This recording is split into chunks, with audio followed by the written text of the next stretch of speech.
আমার নবী আম্মা জান আয়েশার ঘরে ইন্তেকাল করলেন। সেই ঘরটা আজ পর্যন্ত কবর হয়ে আছে, সেটাই কবর। কিয়ামত পর্যন্ত সেই ঘরে রাসূল শুয়ে আছেন, শুয়ে থাকবেন। আমার বন্ধুগণ, আম্মা জান আয়েশা বলেন, আমি নিজেকে ধন্য মনে করি, রাসূল তার জীবনের শেষ খাবার খেয়েছেন। আমি আয়েশা আমার মুখের লালা খেয়ে তিনি দুনিয়া থেকে বিদায় নিয়েছেন। যখন তিনি অসুস্থ, রবিউল আউয়াল মাস পড়ে গেল, নবীজি আমার ঘরে এসে দরজায় করাঘাত করলেন। আমি দরজা খুলে দিলাম, ভিতরে ঢুকলেন রাসূল। প্রচন্ড মাথা ব্যথা, প্রচন্ড জ্বর, কপালটা ঘামতেছিল, মুক্তার দানার মতো দেখা যাচ্ছিল। আম্মা জান আয়েশা বলেন, রাসূলকে শোয়া দিলাম। শোয়া দেওয়ার পরে মাথায় পানি ঢেলে দিলাম। রাসূল বলছেন, আয়েশা রে, বালিশে মাথা রাখবো না, তোমার উরুটা দিয়ে দাও, উরুটা আমার সামনে রাখো। আমার নবীজি উরুতে মাথা রাখলেন। আমার নবীজির প্রচন্ড কষ্ট হচ্ছিল। সর্বক্ষণ যার পাশে ছিলেন তিনি হচ্ছেন আম্মা জান আয়েশা সিদ্দিকা রাদিয়াল্লাহু তাআলা আনহা। আম্মা জান আয়েশা সিদ্দিকা বলেন, হঠাৎ করে আমার রাসূল আযান শোনার সঙ্গে সঙ্গে দাঁড় হয়ে গেলেন। অসুস্থ মানুষ দাঁড়ায় গেলেন, কিন্তু শরীর কাঁপতেছিল, হাত পা কাঁপতেছিল, পড়ে যাওয়ার মতো ছিলেন। চট করে ধরলাম, নবীজিকে আবার শোয়া দিলাম। রাসূল বলছেন, আয়েশা, বুঝতে পেরেছি জামাতে নামাজ পড়ার মতো ফিটনেস আমার নাই, আমি আর জামাতে নামাজ পড়তে পারবো না। আমার বেলাল তো আযান দিয়ে দিল, তুমি আর তোমার আব্বা আবু বকরকে ডাক দিয়ে বলো আমার মুসাল্লায় যেন আমার আবু বকর দাঁড়ায় তা আমার দায়িত্ব পালন করে নেয়। এখান থেকে রাসূল ইঙ্গিত দিচ্ছেন, আমি দুনিয়া থেকে বিদায় নেব, আমার মুসাল্লায় যে দাঁড়াবে সেই দেশেরও শাসনের দায়িত্ব গ্রহণ করবে। জোরে বলেন সুবহানাল্লাহ। যে ইমাম হবে সেই সমাজপতি হবে, ঠিক কিনা বলেন? ইমামের দায়িত্ব যার হাতে, সেই তার হাতেই সমাজের দায়িত্ব থাকবে। আমরা এমন বাংলাদেশ গড়তে চাই ইনশাআল্লাহ। আমার নবীজি বলে দিলেন, সময় পার হয়ে যাচ্ছে, আজান হয়ে গেছে, আকামত শুরু হয় না। কারণ কি নাই? বলেন কি নাই? ইমাম নাই, মুসাল্লা ফাঁকে, নবীর জায়গায় কি দাঁড়াবে? কেউ সাহস পাচ্ছে না। সময় পার হয়ে যাচ্ছে। আমার নবীজির পরামর্শ অনুযায়ী আম্মা জান আয়েশা সিদ্দিকা বলছেন, আমার আব্বাকে তার মুসাল্লায় দাঁড়ানোর জন্য বলা হয়েছে। মুসাল্লায় দাঁড়ায় যাওয়া মাত্রই ওমরে আবু বকর সিদ্দিক রাদিয়াল্লাহু যখন আমার নবীর মুসাল্লায় দাঁড়ালেন, দাঁড়ানোর সঙ্গে সঙ্গে দেখা গেল সাহাবীদের মধ্যে হাউমাউ করে কান্না শুরু হয়ে গেছে। সবাই কেঁদে কেঁদে অস্থির হয়ে বলছেন, ভাবতেছেন, বুঝতে পেরেছি নবীর পেছনে আর কোনোদিন নামাজ পড়ার সুযোগ আমরা আর পাবো না, রাসূলকে আমরা আর কাছে পাবো না। আমার নবীজির মুসাল্লায় যখন তিনি দাঁড়ানো, নামাজ শুরু হয়ে গেছে, হাউমাউ করে কান্না শুরু হয়ে গেছে। আমার রাসূল বলছেন, আয়েশা, আমার সাহাবীরা কেমন করে নামাজ পড়ে আমি একটু দেখতে চাই। জানালার কাছে নিয়ে আসা হলো, তাকে জোর করে ধরে নিয়ে কাঁধে করে নিয়ে আম্মা জান আয়েশা সিদ্দিকা সুন্দর করে জানালার কাছে দাঁড় করায় রাখলেন। নবীজি নামাজের দৃশ্যটা দেখছেন। নামাজের দৃশ্য একবার দেখেন, আমার নবীজির চোখের কোনা বেয়ে বেয়ে টপ টপ করে পানি পড়ছে। আম্মা জান আয়েশা সিদ্দিকা ওই চোখের পানিগুলো মুছে মুছে দিচ্ছেন আর বলছেন, ইয়া রাসূলুল্লাহি, আপনি কাঁদেন কেন? আপনার তো কান্না করার কথা নয়, আপনার সাহাবীরা আল্লাহর হক আদায় করছেন, নামাজ পড়ছেন, আপনার কান্না করার হেতুটা কি? রাসূল বলছেন, আয়েশা রে, মানুষ কান্দে দুটার সময়, একটা হলো চরম দুঃখের সময়, আর একটা হলো চরম আনন্দের সময়। আয়েশা, এটা আমার দুঃখের কান্না নয়, এটা আমার চরম আনন্দের কান্না। তুমি কি জানো, এই নামাজ কায়েমের সংগ্রাম করতে গিয়ে কাফের মুশরিকরা আমাকে কত অত্যাচার করেছে। নামাজ আদায় করতে নিয়ে কাফের মুশরিকরা আমার পিঠে উটের পচা নারী ভুঁড়ি চাপায় দিয়েছে। সেই নামাজ কায়েমের সংগ্রাম করতে গিয়া তায়েফের ময়দানে কাফের মুশরিকরা আমাকে মেরে মেরে রক্তাক্ত করে দিয়েছে। আয়েশা, এই যে দাঁতটা নাই নামাজ কায়েমের জন্য, খন্দকের পরীকে খনন করতে গিয়ে কোমরটা হারাইছি, উহুদের ময়দানে দাঁতটা হারাইছি, দাঁত হারানিয়া কোমর হারানিয়া আজকে দুনিয়া থেকে বিদায় নিচ্ছে। আয়েশা, আমার উম্মতরা আজকে সেই নামাজ কায়েমের দৃশ্য আমি দেখতে পেতেছি, এটা আমার চরম আনন্দ। আয়েশা, আমি বুঝি দুনিয়া থেকে বিদায় নিয়ে নেব। আম্মা জান আয়েশা বলেন, আমি নিজেকে ধন্য মনে করি, রাসূল আমার মুখের লালা সর্বশেষ খেয়েছেন। রাসূল বলছেন, আয়েশা, একটা মিসওয়াক কিনে দাও তো। মিসওয়াক কিনে দেওয়া হলো। সেই মিসওয়াকটা রাসূল করলেন কি, আগে নিলেন না, আম্মা জান আয়েশা সিদ্দিকা মুখে নিয়ে চাবায় চাবায় নরম করে দিলেন। কিছু থুতু মিসওয়াকের আগায় লেগে থাকলো। আমার নবীজি মিসওয়াকটা নিয়ে দাঁত পরিষ্কার না করে আগে লাগানো লেগে থাকা সেই থুতুগুলো চুষে চুষে পান করছেন আর মুচকি হাসি মেরে বলছেন, আয়েশা, তোমাকে দারুণ ভালোবাসি, তোমাকে দারুণ মহব্বত করি। নবীজি শুধু নবী ছিলেন না, তিনি একজন স্বামীও ছিলেন। আমার নবীজি মিসওয়াক সম্পূর্ণ করার পর বলছেন, আয়েশা, বারবার আমার মেয়ের কথা মনে পড়ছে, আমার অনুজ, আমার কলিজার টুকরা সবচেয়ে ছোট আমার ফাতিমাটা কোথায়, ফাতিমাকে একটু ডেকে আনো তো।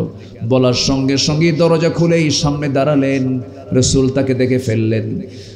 ফাতিমার চোখ দিয়ে পানি টপ টপ করে পড়ছে। আমার নবীজি বলছেন, কলিজার টুকরা ফাতিমা তুই এইদিকে আয়। কাছে নিলেন, পাশে বসায় কানের মধ্যে মুখ ঢুকায়া দিলেন। ঢুকায়া দিয়ে বলছেন, ফাতিমা আর কান্নার দরকার নাই, আমি যেখানে তুমিও সেখানে। আমি দুনিয়া থেকে চলে যাব কবরে, তুমি আমার মৃত্যুর পর তোমার সঙ্গে আমার প্রথম সাক্ষাৎ হবে কবরে। সুবহানাল্লাহ। কোনো চিন্তা করো না। মুখে হাসি ফুটায় দিলেন। ফাতিমা বিদায় নিলেন। নবীজি দুনিয়া থেকে বিদায় নেবেন। আম্মা জান আয়েশা সিদ্দিকাকে আস্তে করে বলছেন, আয়েশা আর তো কথা বলার সুযোগ হবে না। আম্মা জান আয়েশা রাসূলকে বলছেন, ইয়া রাসূলুল্লাহ আপনি আমার জন্য দোয়া করুন। রাসূল বলছেন, আল্লাহ আমার আয়েশার আগের পরের সমস্ত গুনাহগুলোকে মাফ করে দাও। এই কথা শোনার সঙ্গে সঙ্গে আম্মা জান আয়েশা খুব খুশি হয়ে গেলেন। আমার রাসূল বলছেন, খুব খুশি হয়েছে? হ্যাঁ ইয়া রাসূলুল্লাহ আপনি আমার জন্য এমন সুন্দর দোয়া করেছেন। রাসূল বলছেন, আয়েশা রে এই দোয়া শুধু আমি তোমার জন্য করি না, এই দোয়াটা আমি প্রত্যেক দিন সকাল সন্ধ্যা আমার সব উম্মতের জন্য করি। আমার নবীজি দুনিয়া থেকে বিদায় নেওয়ার প্রাককালে শেষ ওয়ার্ড, যে শেষ মেসেজ যে তিনি দিয়েছেন, আস্তে করে আয়েশাকে ডাক দিয়ে বলছেন, আয়েশা আমার উম্মতকে দয়া করে জানায় দিবা, আমার উম্মতরা যেন কখনো 5 ওয়াক্ত নামাজ না ছেড়ে দেয়, নামাজটা যেন পড়ে। এই কথা বলে রাসূল দুনিয়া থেকে বিদায় নিলেন। ওখানেই তার কবর হয়ে গেল। সেই কবরে শুয়ে আছেন। সুম্মা লাআতিয়ান্নাহুম মিন বাইনি আইদিহিম ওয়া মিন খালফিহিম ওয়া আন আইমানিহিম ওয়া আন শামাইলিহিম ওয়া লা তাজিদু আকসারুহুম শাকিরিন। তোমার বান্দাগুলোকে আমি ডান থেকে, বাম থেকে, সামনে থেকে, পিছন থেকে পাকড়াও করে ফেলবো। আল্লাহ বলছেন, শয়তান সব বান্দাকে পারবে না, কারণ আমার কিছু বান্দা আশ্রয় নিয়ে বলবে, আউযু বিল্লাহি মিনাশ শাইতানির রাজিম। আশ্রয় চাই কার কাছে? আসতে বলবেন না, কার কাছে? কার কুমন্ত্রণা থেকে? শয়তান। আমরা আল্লাহর কাছে আশ্রয় চাইব। আল্লাহ তো আমাকে সব কিছু হেফাজত করে দিবেন। আল্লাহ আমার সব কিছু নিয়ন্ত্রণ করেন, তিনি আমাকে দেখেন, আমাকে শুনেন, আমাকে জানেন, আমাকে বুঝেন। ওয়া ইয়ালামু খাইনাতাল আ'য়ুনি ওয়া মা তুখফিস সুদূর। তোমার চক্ষু কি খেয়ানত করে এবং তোমার অন্তরে তুমি কি দানা বেঁধে রেখেছো, কোন চিন্তা করছো, কোন কটু চিন্তায় নিজেকে লিপ্ত রেখেছো, পৃথিবীর কোনো আদালত জানবে না, কিন্তু আমার আল্লাহর এলেম তা জেনে যায়। জোরে বলি সুবহানাল্লাহ। আল্লাহ বান্দার মনের চিন্তা, মনের প্ল্যানটাও আল্লাহ জানেন। পৃথিবীতে কি এরকম কোনো প্রশাসন আছে যে মনের প্ল্যান জানে? কিন্তু মনের প্ল্যান, আপনি কি শখ আঁকতেছেন, আপনি কি চিন্তা করছেন, এটাও কে জানেন? আল্লাহ জানেন। সে আল্লাহ থেকে ফাঁকি দেওয়ার, ফাঁকিতে চলার কোনো সুযোগ কি পৃথিবীতে কোনো বান্দার আছে? আল্লাহর সামনে সব সুস্পষ্ট, সব তিনি দেখেন, সব তিনি বুঝেন। এই দুনিয়াতে আমরা কেন আসছি, কি জন্য আসছি, এক কথায় যদি জবাব দেই, সেই কথাটা হলো আমারা আল্লাহ তা'বুদু ইল্লা ইয়্যাহু যালিকাত-দীনুল কাইয়্যিম। এই দুনিয়াতে আমরা আসছি ইবাদত করার জন্য। ইবাদতটা কি আমরা সূরা ফাতিহার মধ্যে বললাম, ইয়্যাকা না'বুদু ওয়া ইয়্যাকা নাস্তাঈন। আল্লাহ তোমার ইবাদত করি, তোমার কাছে সাহায্য চাই। ইবাদতটা কি? আল্লাহ পাক এই আয়াতের ব্যাখ্যা আবার সূরা ইয়াসিনে দিচ্ছেন, ওয়া আনি'বুদুনি হাযা সিরাতুম মুস্তাকিম। জোরে বলুন আল্লাহু আকবার। আমার ইবাদত করে, এটাই হলো সোজা পথ, এটাই একমাত্র সঠিক পথ। সেই পথে টিকে যদি থাকতে পারো, তোমার কাঙ্ক্ষিত জায়গা বসত বিটা আবার তুমি ফিরে যেতে পারবে, জান্নাত পেয়ে যাবে তুমি। আমাদের মূল লক্ষ্য হলো জান্নাত প্রাপ্তি। যা কিছু করছি আমি, আমার মূল লক্ষ্য কি? জান্নাত। সবাই কি জান্নাত পেতে রাজি আছি? নামাজ না পড়িয়া? হ্যাঁ, তাহলে আমার দেশের যে মুসলমান অধিকাংশ নামাজ পড়ে না, 95% মুসলমানের নামাজের খবরই নাই। 95% মানুষ মুসলমান নামাজ পড়ে না, আর বাকি 5% নামাজটা পড়ে। একটা কাউন্ট এটা এসেছে। চিন্তা করুন আমরা ব্যক্তি গঠনে কত পিছে আছি। নামাজ একটা ব্যক্তিগত আমল কিনা বলেন, আমল কিনা বলেন, আমল।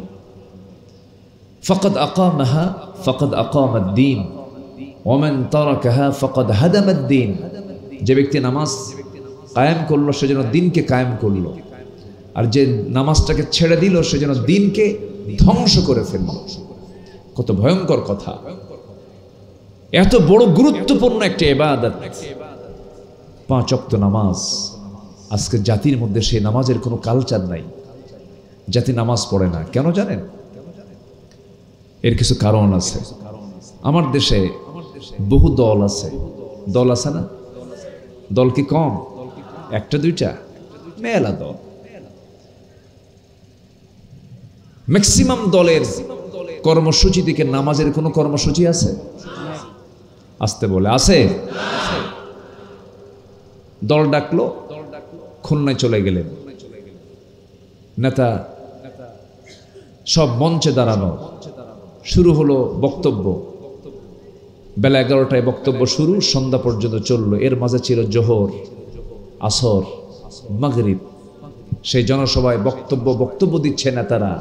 আজান হলো, নামাজের খবর নাই, নামাজের কোনো কর্মসূচি নাই। তাদের যে কর্মসূচি, সেই কর্মসূচি নামাজের কোনো, সেখানে কোনো এজেন্ডা নাই।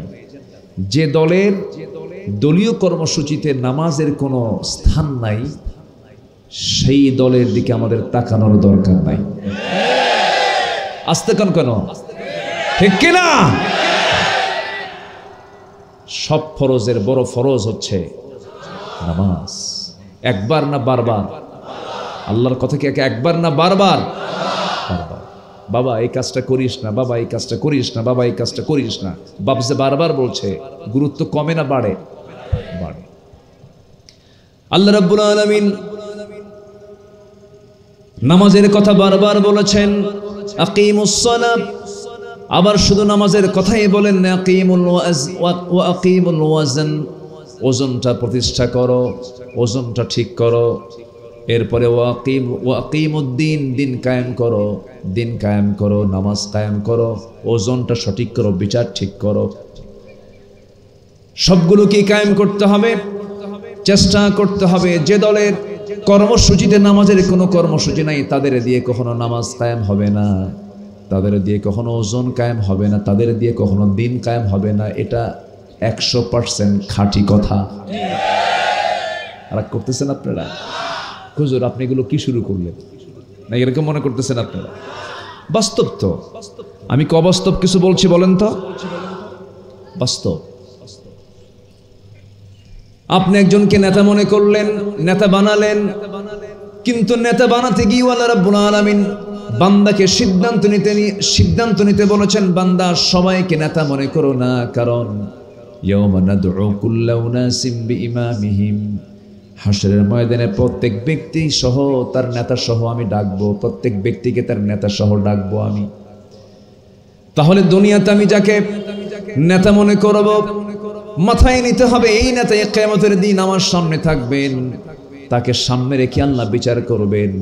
নেতা কর্মী দুজনকে আল্লাহ পাক তুলবেন, ওদের মধ্যে মারামারি শুরু হয়ে যাবে, গন্ডগোল শুরু হয়ে যাবে। বিশাল চিত্র আল্লাহ পাক কোরআনে চিত্রায়িত করেছেন।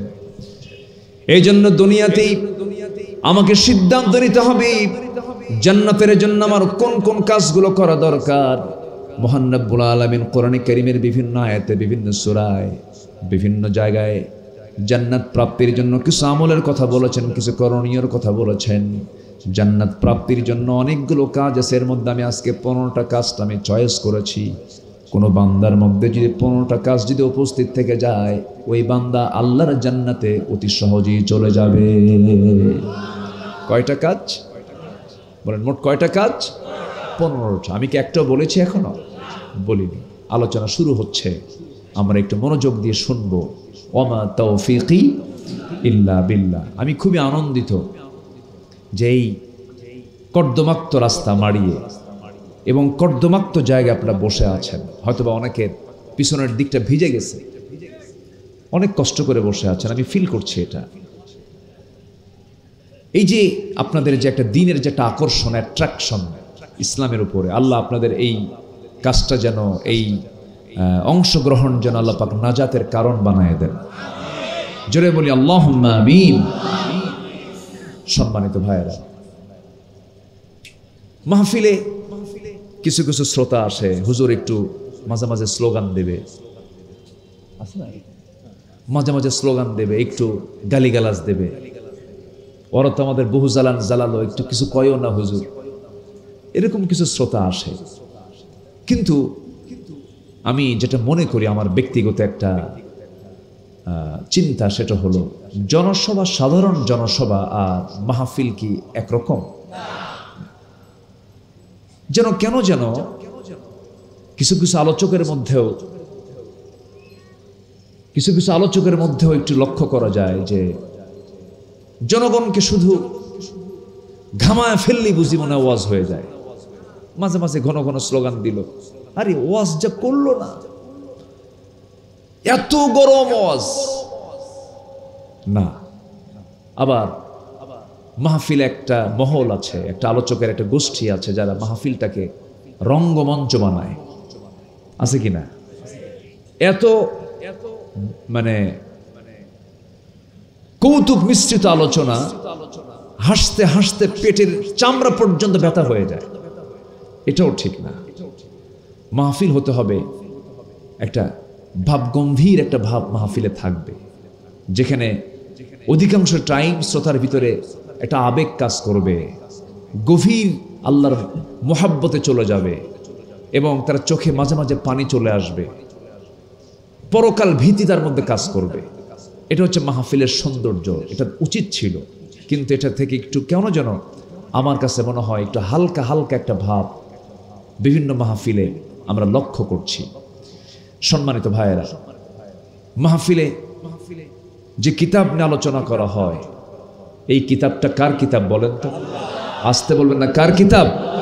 আল্লাহর কিতাব। এই কিতাবের ভিতরে 3 ভাগের 1 ভাগ আছে হলো আখিরাত নিয়ে, আখিরাতের বক্তব্য। বলেন তো, আখিরাতের বক্তব্যে কোনো হাসি আছে?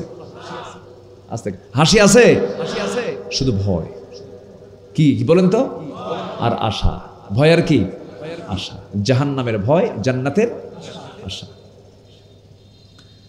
আমার বন্ধুগণ, জান্নাতের আশা যদি করতে হয়, জাহান্নামকে ভয় করতে হবে। জাহান্নাম বড় ভয়ঙ্কর জায়গা, সেই জাহান্নাম থেকে বাঁচার জন্য চেষ্টা করতে হবে।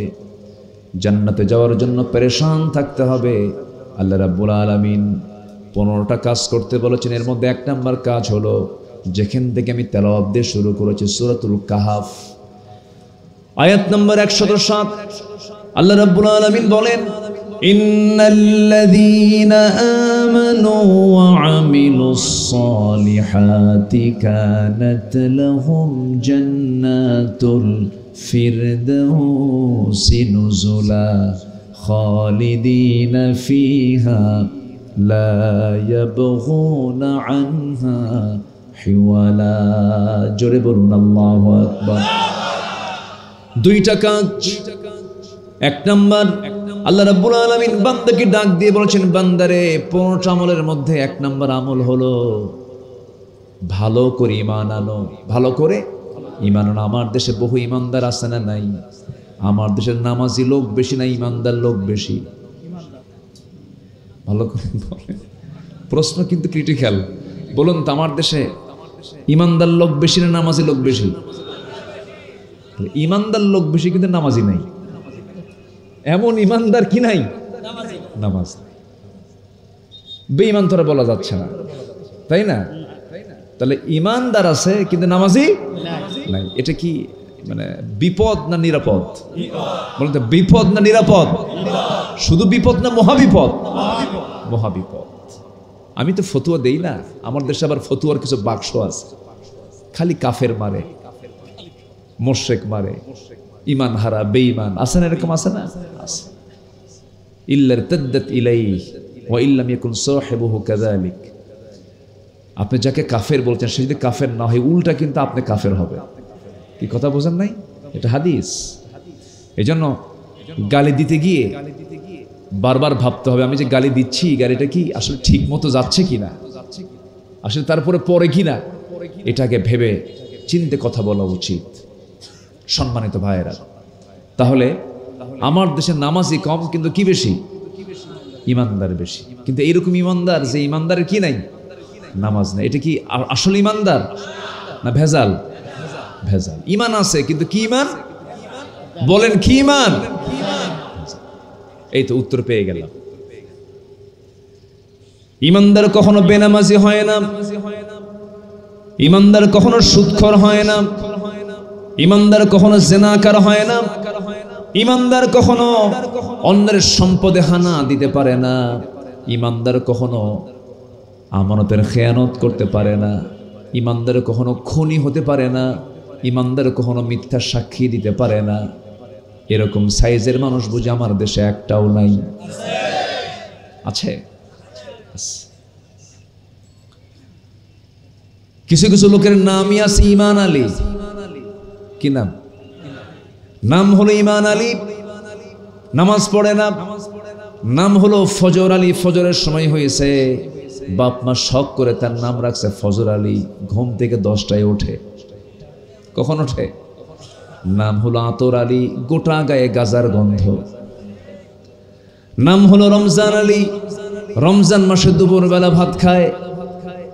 নাম হলো বাদশা মিয়া, ভিক্ষা করে। কি করে? ভিক্ষা করে। নাম হলো খোকা মিয়া, বয়স হলো 90 বছর। বুড়ো মিয়া হয় না, কি মিয়া? খোকা মিয়া। নাম দিয়ে তো কোনো কাজ হবে না, বংশ দিয়ে কোনো কাজ হবে না, বাপ দিয়েও কোনো কাজ হবে না, ছেলে দিয়েও বাবার কোনো কাজ হবে না। তাই যদি হতো নূহ আলাইহিস সালাতু ওয়াস সালাম কেনানকে জান্নাত নিয়ে যেতে পারতেন, ইব্রাহিম আলাইহিস সালাম তার বাপ আজরকে জান্নাতে নিয়ে যেতে পারতেন আত্মীয়তার সম্পর্ক দেখিয়ে। আমার নবী আবু তালেবকে জান্নাতে নিয়ে যেতে পারতেন আত্মীয়তার সম্পর্কের দিক থেকে। কিন্তু না না, বংশ দিয়েও কাজ হবে না, বংশ দিয়ে কাজ হলে আবু লাহাবও জান্নাত পেয়ে যেত। কিন্তু আবু লাহাব কুরাইশ বংশের হলে হবে কি? তার জন্য রহমতের আয়াত না গজবের আয়াত? তাব্বাত ইয়াদা আবি লাহাব ওয়া তাব্ব মা আগনা আনহু মালুহু ওয়া মা কাসাব سيصلى نارا ذات لهب وامرأته حمالة الحطب في جيدها حبل من مسد। বংশ দিয়ে যদি কাজ হতো আবুল হামের ক্ষমা হয়ে যেত। বংশ কোনো কাজে আসবে না, অর্থ কোনো কাজে আসবে না, ক্ষমতা কোনো কাজে আসবে না। সেই দিন কাজে আসবে যেটা, তার নাম হচ্ছে ঈমান। তার নাম কি বলেন? ঈমান। ইন্না খালাকনাকুম মিন যাকারিন ওয়া উনসা ওয়া জাআলনাকুম শুউবান ওয়া ক্বাবাইলা লিতাআরাফু ইন্না আকরামাকুম ইনদাল্লাহি আতকাকুম। আমি তোমাদেরকে এক নর এক নারী থেকে সৃজন করেছি, বিভিন্ন গোত্রে বিভিন্ন ভাষায় তোমাদেরকে বিভক্ত করে দিয়েছে যেন তোমরা একে অপরকে সহজেই চিনতে পারো। আমার বন্ধুগণ, এই খুলনা জেলার প্রত্যেকটা থানার ভাষা কি একরকম নাকি? সব উপজেলার ভাষা কি একরকম নাকি? বিভিন্ন উপজেলায় বিভিন্ন ভাষা। আল্লাহ পাক কেন করে দিয়েছেন? করে দেওয়ার কারণ হলো চিটাগাং ডিভিশনের ভাষা একরকম, সিলেট ডিভিশনের ভাষা একরকম, খুলনার একরকম, রাজশাহী আর একরকম, রংপুর আর একরকম। কেন করেছেন? যেন একটা বিভাগের মানুষ আরেকটা বিভাগকে চিনতে পারে। কি কথা কি বোঝা গেল? গোত্র, ভাষা, বর্ণ সবগুলোই আল্লাহ পাক এক্সট্রা করে দিয়েছেন। কেন? যেন তোমরা একে অপরকে বুঝতে পারো। তবে হ্যাঁ, এগুলো কিচ্ছু না। আমার কাছে দামি হলো সেই যে আমি আল্লাহ আমাকে বেশি ভয় করতে পারে। অর্থাৎ আমরা বান্দা হব কার? অবাধ্য না বাধ্য? অবাধ্য না অনুগত? অনুগত। অবাধ্য হলো সে যে আজান শুনেও নামাজে যায় না। আজান শুনেও কোথায় যায় না? নামাজে যায় না। আজান শুনলো, ডাক শুনলো, কিন্তু এরপরও গেল না।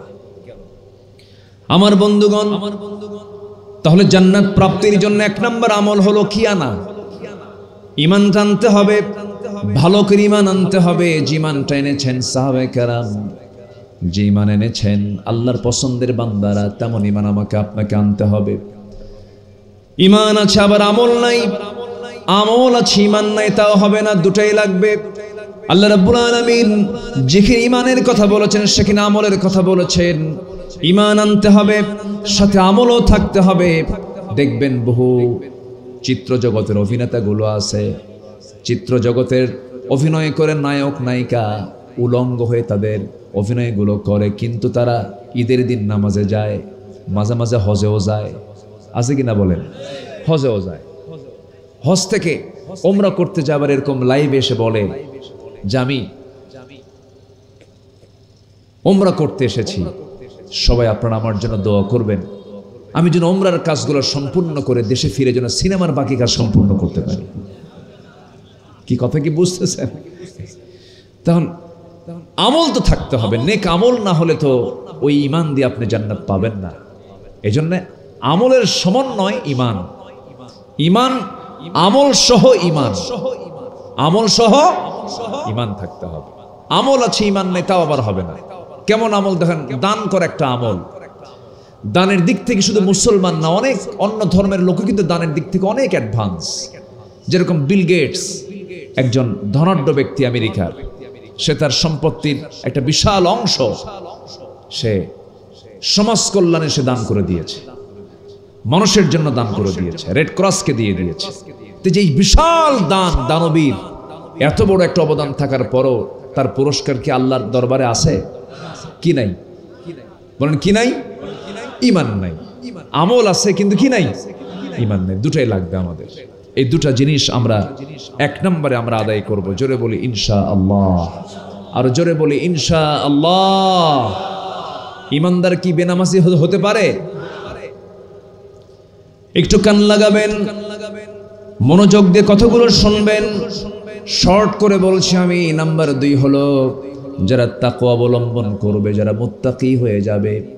আল্লাহ রাব্বুল আলামিন সুন্দর করে বলছেন, ইন্নাল মুত্তাকিনা ফি জান্নাতিন ওয়া নাঈম ফাকিহিনা বিমা আতাহুম রাব্বুহুম ওয়া ওয়াকাহুম রাব্বুহুম আযাবাল জাহিম। জোরে বলুন আল্লাহু আকবার। মুত্তাকিরা থাকবে জান্নাতে। মুত্তাকি কারা? এই মুত্তাকির ব্যাখ্যা আল্লাহ রাব্বুল আলামিন কোরআনের শুরুতেই দিচ্ছেন, হুদাল লিল মুত্তাকিন আল্লাযীনা ইউমিনুনা বিল গায়বি ওয়া ইউকিমুনাস সালাতা ওয়া মিম্মা রাযাকনাহুম ইউনফিকুন والذين يؤمنون بما أنزل إليك وما أنزل من قبلك وبالآخرة هم يوقنون। জোরে বলুন আল্লাহু আকবার। মুত্তাকি কারা? 1 নম্বর হলো যারা আল্লাহকে না দেখে বিশ্বাস করবে। আল্লাহকে দেখা যায়? অনেকে চুপ করে আছেন, অনেকে না বলে যাচ্ছেন, দেখতেছি। আমি কি করব? দোয়া করে দেব? শেষ করে দেব? ওঠেন কেন? না বলে যাচ্ছেন। আপনি কি এই রূপসার ভিতরে আজকে এর চাইতে উত্তম কোনো জায়গা আর দ্বিতীয়টা কোথাও পাবেন, যেখানে বসলে গুনাহ মাফ হচ্ছে, সওয়াব হচ্ছে? এমন জায়গা তো আপনি পাবেন না। আপনি উঠতেছেন কেন? একটু বসেন। কতক্ষণ? আর নয় ঘন্টাখানেক আমি একটু কথা বলবো। আপনি যদি উঠে চলে যান, আল্লাহর মেহমান হয়ে বসেছিলেন এখানে, আপনার ওঠাকে যদি কোনো ফেরেশতা যদি এটাকে নিয়ম শৃঙ্খলা ভঙ্গের আওতায় যদি নিয়ে এসে আল্লাহর কাছে যদি একটা অভিযোগ দিয়ে দেয়, শৃঙ্খলা ভঙ্গের মামলা কি আছে না? একটা আছে না? আছে কিনা বলেন? আছে তো। একটু বসেন। এটা বলা মানে এটা একটা লজ্জার বিষয়। আপনি উঠবেন কেন? এটা ক্লাস তো। শিক্ষক ক্লাস নিচ্ছেন, কোনো ছাত্র যদি শিক্ষককে না বলে চলে যায়, খুব ভালো না? ভালো না কি? এটা ক্লাস। আমরা কোরআনের ক্লাসে বসেছি, ফেরেশতারা দোয়া করতেছেন, আল্লাহর রহমত নাজিল হচ্ছে। আল্লাহু আকবার বলেন। একটু বসেন। রাত ৩টার দিকে যদি বিশ্বকাপ খেলা দেখে, রাত ৩টার দিকে, আমি আসতেছি চিটাগাং থেকে মাহফিল শেষ করে, হঠাৎ করে রাত ১টার দিকে ওর সময় একটা ফোন, তো রাত ১টা ২টা ৩টার দিকে ফোন মানে কি কোনো মৃত্যুর সংবাদ অথবা জন্মের সংবাদ অথবা কোনো বিপদ, এরকম কিছু হতে পারে। ফোনটা ধরলাম, ধরে বলতেছে, হুজুর আমি আপনার খুব ভক্ত, খুব ওয়াজ শুনি আমি, হুজুর দোয়া করবেন। জি দোয়া করি আপনার। হুজুর একটা বিষয় কি, আজকে বিশেষ একটা দোয়া আপনার কাছে চাই। হুজুর আমিও নিজেও দোয়া করতেছি, তাহাজ্জুদ পড়লাম, বিশ্বকাপ খেলা ব্রাজিল আর্জেন্টিনা। কি কথা কি বুঝতেছেন? তো ৩টা পর্যন্ত অপেক্ষায় আছে, কি হবে?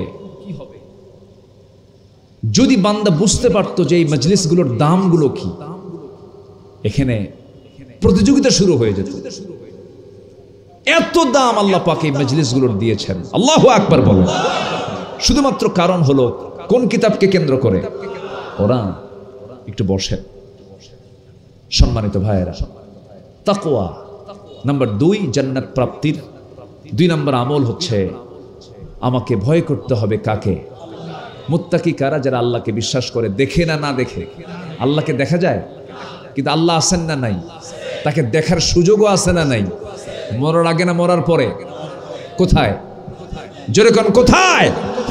জান্নাত। আমরা আল্লাহকে দেখব, রাজি আছেন তো ইনশাআল্লাহ? কোথায় গিয়ে দেখব? জান্নাতে ইনশাআল্লাহ। জোরে বলি ইনশাআল্লাহ। জান্নাত পেলাম, আল্লাহ কি পাইলাম না? সেই জান্নাত কি আর জান্নাত থাকবে? আমরা আল্লাহকে পেয়ে যাব জান্নাতে। আল্লাহু আকবার বলেন। আল্লাহ কার মতো? আল্লাহ আল্লাহর মতো। জোরে কোন সুবহানাল্লাহ। আমি ওইদিকে যাব না। সম্মানিত ভাইয়েরা, দুঃখ লাগে আল্লাহর বিরুদ্ধে এখনো কথা চলছে। দুঃখ লাগে কোরআনকে পায়ের নিচে এখনো পিষ্ট করা হচ্ছে আমার দেশে। সঠিক কোনো বিচার আমরা পাচ্ছি না। ঘাপটি মারা নাস্তিকগুলো মাঝে মাঝেই উকি মারে, মাঝে মাঝেই তাদের অপকর্মের একটা শোডাউন দিয়ে যায়, কিন্তু কেউ এগুলোর বিচার করছে না। তাফসীর মাহফিলের এই প্ল্যাটফর্ম থেকে আমরা দায়িত্বহীন কণ্ঠে জানাতে চাই, এ পর্যন্ত যত এই নাস্তিক ব্লগাররা ইসলাম নিয়ে, কোরআন নিয়ে যারা কথা বলেছে, প্রত্যেকটার চূড়ান্ত শাস্তি নিশ্চিত করা হোক। রাজি আছেন কারা কারা? হাত উঁচু করে দেখান মুসলমান।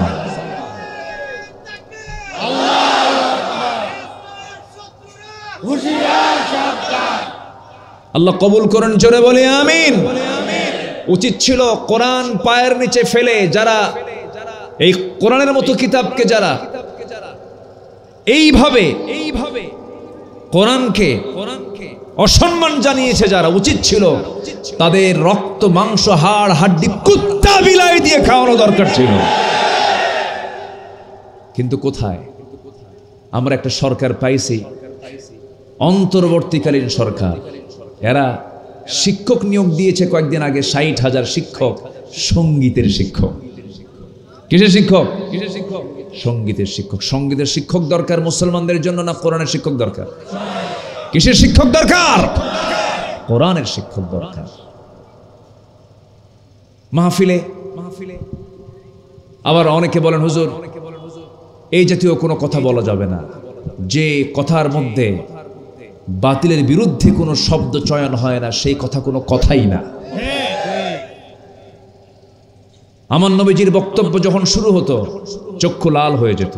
খুতবাতুন নারিয়া, অগ্নি ঝরানো বক্তব্য রাসূল দিতেন, বাতিল দুর্গে আঘাত হানতেন। সম্মানিত বন্ধুগণ, সম্মানিত ভাইয়েরা, আমরা মুত্তাকি হতে চাই। আমরা আল্লাহকে আগে চিনব, জোরে বলি ইনশাআল্লাহ। আল্লাহকে চিনব কি দিয়া? কি দিয়া? এর মধ্যে ছোট্ট একটা সূরা আছে, যে সূরাতে আল্লাহর একটা সংক্ষিপ্ত পরিচিতি পাওয়া যায়। দেখেন না, প্রত্যেকটা বইয়ের শেষের দিকে ছোট্ট একটা জায়গায় লেখা থাকে লেখকের সংক্ষিপ্ত পরিচিতি, আর থাকে না? থাকে কিনা বলেন? থাকে। আমার আল্লাহ তাআলা এই কিতাবের ভিতরে ছোট্ট একটা সূরাতে তার সংক্ষিপ্ত পরিচিতি তুলে ধরেছেন, যে সংক্ষিপ্ত পরিচিতির সূরাটা যদি কেউ পরপর 3 বার তেলাওয়াত করে যদি রাতের বেলা ঘুমিয়ে পড়ে, গোটা কোরআন খতমের সমান সব আল্লাহ পাক তার আমলনামায় দিয়ে দেন। সেই সূরার নাম কি? ওয়াজ আর কি করব, সব পারে তো মাশাআল্লাহ। ইখলাস না কুলহু? হ্যাঁ, অনেকে জানে কিন্তু কুলহু জানে, কিন্তু ইখলাস জানে না। দুইটা সূরা আছে, যে সূরার নাম সংশ্লিষ্ট সূরার মধ্যে খুঁজে পাওয়া যায় না। এর মধ্যে একটা সূরা হলো সূরাতুল ফাতিহা, সূরার মধ্যে নাই। সূরাতুল ইখলাস, ওই সূরার মধ্যে এই শব্দটা নাই। কিন্তু আপনি ইয়াসিন শুরুই হয়েছে কি দিয়া বলেন? রহমান শুরু হয়েছে কি দিয়া বলেন? রহমান দিয়া। ওয়াকিয়া শুরু হয়েছে কি দিয়া বলেন? ইযা ওয়াকাতিল ওয়াকিয়া। আন তাযবাহু বাকারা, আলি ইমরান, ইউসুফ, মুহাম্মদ, সবগুলো সূরার নাম সংশ্লিষ্ট সূরার মধ্য থেকে চয়ন করে সেই সূরার নামকরণ করা হয়েছে। শুধুমাত্র 2টা সূরা, সূরাতুল ফাতিহা, সূরাতুল ইখলাস। যারা পারেন সুন্দর করে বলুন, কুল হুয়াল্লাহু আহাদ, আল্লাহুস সামাদ, লাম ইয়ালিদ ওয়া লাম ইউলাদ ওয়া লাম ইয়াকুল লাহু কুফুয়ান আহাদ। আল্লাহ এক, আল্লাহ স্বনির্ভর, আল্লাহ কাউকে জন্ম দেন নাই, কারো থেকে জন্ম হয়ে আসেন নাই, তার সমকক্ষ কেউ নাই। এই সূরাটা যখন কোনো বান্দা পড়ে আল্লাহ দারুণ খুশি হয়ে যান, আল্লাহ দারুণ খুশি হয়ে যান। টোটাল সূরাটা আল্লাহকে ঘিরে, আল্লাহকে ঘিরেই। আল্লাহ কেমন, আল্লাহর ইতিহাসটা আল্লাহ রাব্বুল আলামিন নিজে সুন্দর করে তুলে ধরেছেন।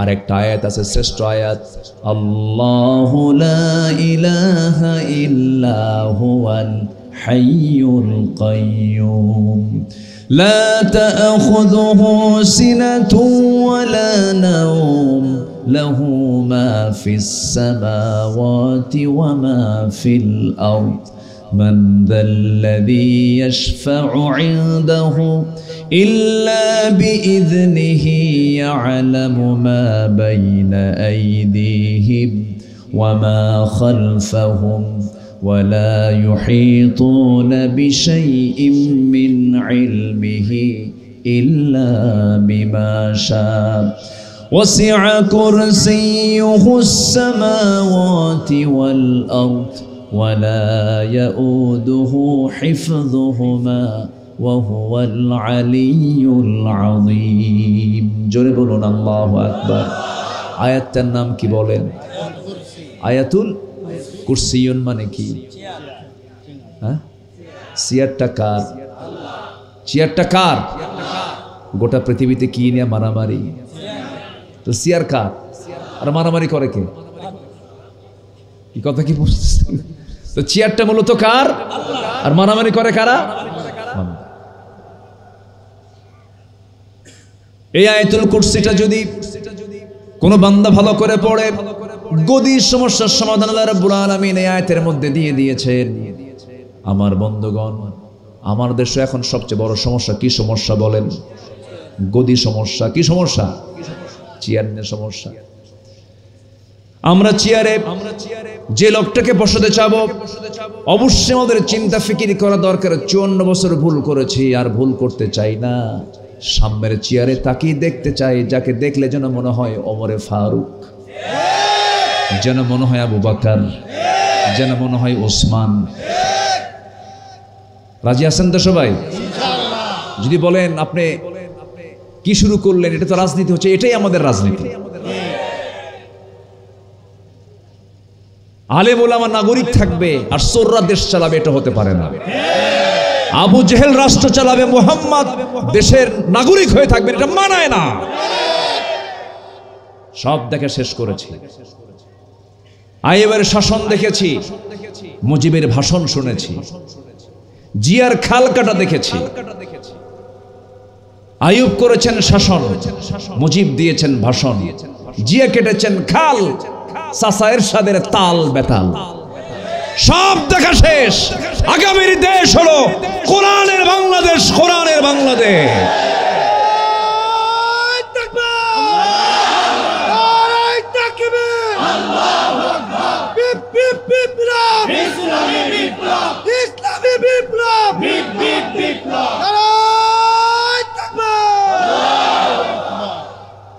সম্মানিত ভাইয়েরা, মনে হয় কষ্ট পাচ্ছেন, কষ্ট পেলেও কিছু করার নাই। আমরা চোরকে দেখতে চাই না, আমরা ওমরকে দেখতে চাই, আমরা আবু বকর দেখতে চাই। ওমর ছিলেন একজন মুত্তাকি শাসক। তাকওয়া কাকে বলে দেখেন, শাসন পেয়েছেন হাতে, সেদিন থেকে মৃত্যুর দিন পর্যন্ত কোনো দিন, কোনো রাত, হয়তো দিনের একটা অংশ তিনি ঘুমাতেন, কোনো রাত তিনি তার পিঠটাকে বিছানার সঙ্গে আলিঙ্গন করার সুযোগ পান নাই। জনগণকে দেখতে বের হতেন, রাতে রাতের জনগণকে দেখতে যেতেন। জনগণকে দেখতে দেখতে গোটা রাত পাড়ি হয়ে যেত, ঘুমটা হতো না। ক্ষমতা যখন পেলেন, শুকায়া যাচ্ছেন ওমর ফারুক। সবাই প্রশ্ন করলো, আমিরুল মুমিনিন, এরকম করে শুকায় গেলে তো আপনি অসুস্থ হয়ে পড়বেন। কেঁদে কেঁদে বলছেন, তোমরা আমাকে যে দায়িত্বটা দিয়েছ, এই দায়িত্বই আমাকে স্বাস্থ্যহীন বানিয়ে দিয়েছে। আর আমার দেশের নেতাগুলো ক্ষমতা যখন হারে তখন তার গায়ে কিছুই থাকে না, আর ক্ষমতা পাইলে পরে সব তেল লাগে, ঠিক কিনা? তেল লাগে। চেয়ারম্যান হওয়ার আগে পেটের নাভিতে তেল দিত। নাভি ছিল পিঠের সাথে, পেট ছিল কিসের সাথে? না, পিঠের সাথে। চেয়ারম্যান হওয়ার পর পেট বড় হতে হতে ঈদের দিন আর কোলাকুলি হয় না, হয় পেটা পেটি, ঠিক কিনা? এই হচ্ছে অবস্থা। সাইয়েদনা ওমর ফারুক রাদিয়াল্লাহু তাআলা আনহু কি শাসক ছিলেন দেখেন। মুত্তাকি হলে পরে কি উপকার হবে? জনগণ মুত্তাকি হলে, শাসকও যদি মুত্তাকি হয়ে যায়, আল্লাহ রাব্বুল আলামিন বলেন, লা ফাতাহনা আলাইহিম বারাকাতিন মিনাস সামাই ওয়াল আরদ। আসমান জমিনের সমস্ত রহমতের দরজা আমি খুলে দেব। সমাজে শান্তি চলে আসবে, স্থিরতা চলে আসবে। আমার নবীজি বললেন, ও আমার সাহাবীরা, এমন একটা সময় আসবে, সানআ থেকে হাজরামউত পর্যন্ত এই লম্বা পথ, একটা সুন্দরী নারী একাকিনী নিঃসঙ্গিনী রাস্তায় চলাফেরা করবে, সফর করবে, কোন একটা পুরুষ তার দিকে তাকানোর সাহস পাবে না। কার ভয়ে? আসতে বলবেন না, কার ভয়ে? আল্লাহর ভয়ে। মানুষ ভালো হয়ে যাবে প্রশাসনের ভয়ে না, আল্লাহর ভয়ে। আল্লাহর ভয়ে, আল্লাহর ভয়ে কি মানুষের ভিতরে ঢুকায় দিতে হবে। আল্লাহর ভয়ের জ্ঞান মানুষের দিলের মধ্যে ঢুকায় দিতে হবে। আল্লাহ রাব্বুল আলামিন বান্দাকে সুন্দর করে বুঝায় দিচ্ছেন, ওয়া আম্মা মান খাফা মাকাম রাব্বিহি ওয়া নাহান নাফসা আনিল হাওয়া ফাইন্নাল জান্নাতা হিয়াল মাওয়া। জোরে বলুন আল্লাহু আকবার। দিলের ভিতরে যার আল্লাহর ভয় ইস্তেকামাত হয়ে যাবে, আল্লাহর ভয়টা যার বদ্ধমূল হয়ে যাবে, সেই দিল, সেই নফস কখনো জাহান্নামে যাবে না। মহান রব্বুল আলামিন বলেন, আমি তার জন্য 8টা জান্নাতের একটা দরজা, জান্নাতুল মাওয়া নামক জান্নাত আমি আল্লাহ তার জন্য বরাদ্দ রেখেছি। জোরে বলি সুবহানাল্লাহ। আমার ভাইয়েরা, জান্নাত প্রাপ্তির জন্য মোট 15টা আমল। ঈমান আনা, সৎকর্ম করা। নাম্বার 2 হলো তাকওয়া অবলম্বন করা। তাকওয়াটা কি? তাকওয়ার ব্যাখ্যায় যদি আপনি যেতে চান, এই এলাকায় বাঁশঝাড় আছে কিনা? বাঁশঝাড়, বাঁশের ঝাড়। বাঁশের ঝাড়ে যদি সামনে আপনি 1 বিঘা বাঁশের ঝাড় পেয়েছেন, সেই বাঁশঝাড়টা আপনি অতিক্রম করবেন। অতিক্রম করতে নিয়ে আপনি যদি বাঁশঝাড়কে অতিক্রম করতে নেন, বাঁশের সঙ্গে ডালপালা আছে, কঞ্চিগুলো আছে, আপনি যদি চোখ বন্ধ করে না দেখে যদি দৌড় মারেন, আপনার চামড়া কি অক্ষত থাকবে নাকি? রক্তাক্ত হয়ে যাবেন, আপনি অসুস্থ হয়ে পড়বেন, চোখ নষ্ট হয়ে যেতে পারে, আহত হয়ে যাবেন আপনি। ওই বাঁশঝাড় অতিক্রম করার জন্য যেমন আপনার 2টো হাত দিয়ে আস্তে আস্তে দেখে দেখে ডালপালাগুলো সরায় দিয়ে যেমন আপনাকে আস্তে আস্তে করে ওই বাঁশঝাড় অতিক্রম করতে হয়, এই জাগতিক জীবনে চলতে নিয়ে সুদ আসবে, জেনা আসবে, ঘুষ আসবে, হারাম পন্থা আসবে, এইরকম জিনার পরিবেশ চলে আসবে, হারামের পরিবেশ চলে আসবে, শত শত শয়তানের বিভিন্ন পথগুলো আপনার সামনে রেডি হয়ে যাবে। আস্তে আস্তে আপনি এগুলোকে সরায় দিয়ে যদি হালালকে লালন করে যদি আপনি যদি সে হারামকে বর্জন করে যদি আপনি সামনে অতিক্রম করতে পারেন, আপনার জন্য জান্নাত। জোরে বলেন সুবহানাল্লাহ। আমার বন্ধুগণ, সাইয়েদনা ওমর ফারুকের হালকা জীবন থেকে কিছু কথা বলতে চাচ্ছি। তাকওয়াটা কাকে বলে, তাকওয়ার এক্সাম্পল দিতে নিয়ে তার কথা মনে হয়ে গেল।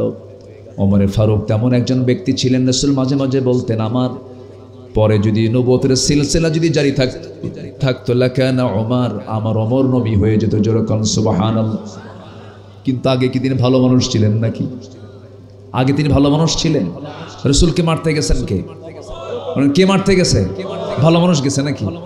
না, কেউ সাহস পায় নাই। বলতেছে আমি খাত্তাবের ছেলে ওমর, আমি আছি। এক ওমর আরেক ওমর রে বলে, আমর বিন হিশাম, আবু জেহেল। এক ওমর আরেক ওমরকে বলতেছে কে মারবা? খাত্তাবের ছেলে দাঁড়ায় বলে আমি খাত্তাব ইবনুল খাত্তাব, আমি মারবো। তরবারি নিয়ে রাসূলকে মারার উদ্দেশ্যে যে লোকটা রওনা দেয়, সে লোকটা কত হিংস্র হতে পারে চিন্তা করেন। তখন কি তিনি হিরো না জিরো? হিরো না জিরো? রাসূলকে মারতে গেলেন, মারতে পারলেন না, ব্যর্থ হয়ে গেলেন। কেউ তাকে আটকায় দেয় নাই, কেউ তাকে বাধাগ্রস্ত করে নাই। কিন্তু কেন পারলেন না? কি জন্য পারলেন না? মূল কারণটা কি বলুন? তাহা মা আনজালনা আলাইকাল কুরআনা লিতাশকা। এই আয়াতগুলো যখন শুনলেন, গোপন কোন টেলিযন্ত্রের মধ্য দিয়ে তার গোপন টেলিযন্ত্রের মধ্য দিয়ে তার দিলকে ধাক্কা দিয়ে দিল। খিয়ারুকুম ফিল জাহিলিয়া খিয়ারুকুম ফিল ইসলাম। ওমর ফারুকের চোখ বেয়ে বেয়ে টপ টপ করে পানি পড়া শুরু হলো। আর বললেন, আমি কি আশ্চর্য কোরআন শুনলাম, এমন সুন্দর কথা তো জীবনেও শুনি নাই। দিলটা তার নরম হয়ে গেছে। তরবারি হাতে ঠিকই নিলেন, নবীর উদ্দেশ্যে রওনা করলেন। সাইয়েদনা আবু বকর রাদিয়াল্লাহু তাআলা আনহু বলছেন, ইয়া রাসূলুল্লাহ, ওমর আপনাকে মারার জন্য আসে। রাসূল মুস্কি হাসি মেরে বলছেন, আবু বকর, ওমরকে আসতে বাধা দিও না। আমি গত রাতে দোয়া করেছি দুই ওমরের জন্য, আল্লাহ পাক খাত্তাবের ছেলেকে দ্বীনের জন্য কবুল করে নিয়েছে। হেদায়েত কার পক্ষ থেকে আসে? আসতে বলবেন না, কার পক্ষ থেকে আসে? এই জন্য চাইবো আমরা কার কাছে? আল্লাহর কাছে। ওমর ফারুক রাদিয়াল্লাহু তাআলা আনহু নবীর সামনে গিয়ে দাঁড়ালেন। দিলটা তার নরম হয়ে গেছে। তরবারি নিচে রেখে দিলেন আর বলছেন, এই তরবারি আপনাকে আঘাত করার জন্য প্রস্তুতি নিয়েছিল কিন্তু পারল না। কোরআন আমাকে বাধার প্রাচীর হয়ে দাঁড়িয়ে দিল। সামনে কোরআন বাধার প্রাচীর হয়ে দাঁড়িয়েছে। আমি আর পারলাম না, আমি আপনাকে আঘাত করতে পারলাম না।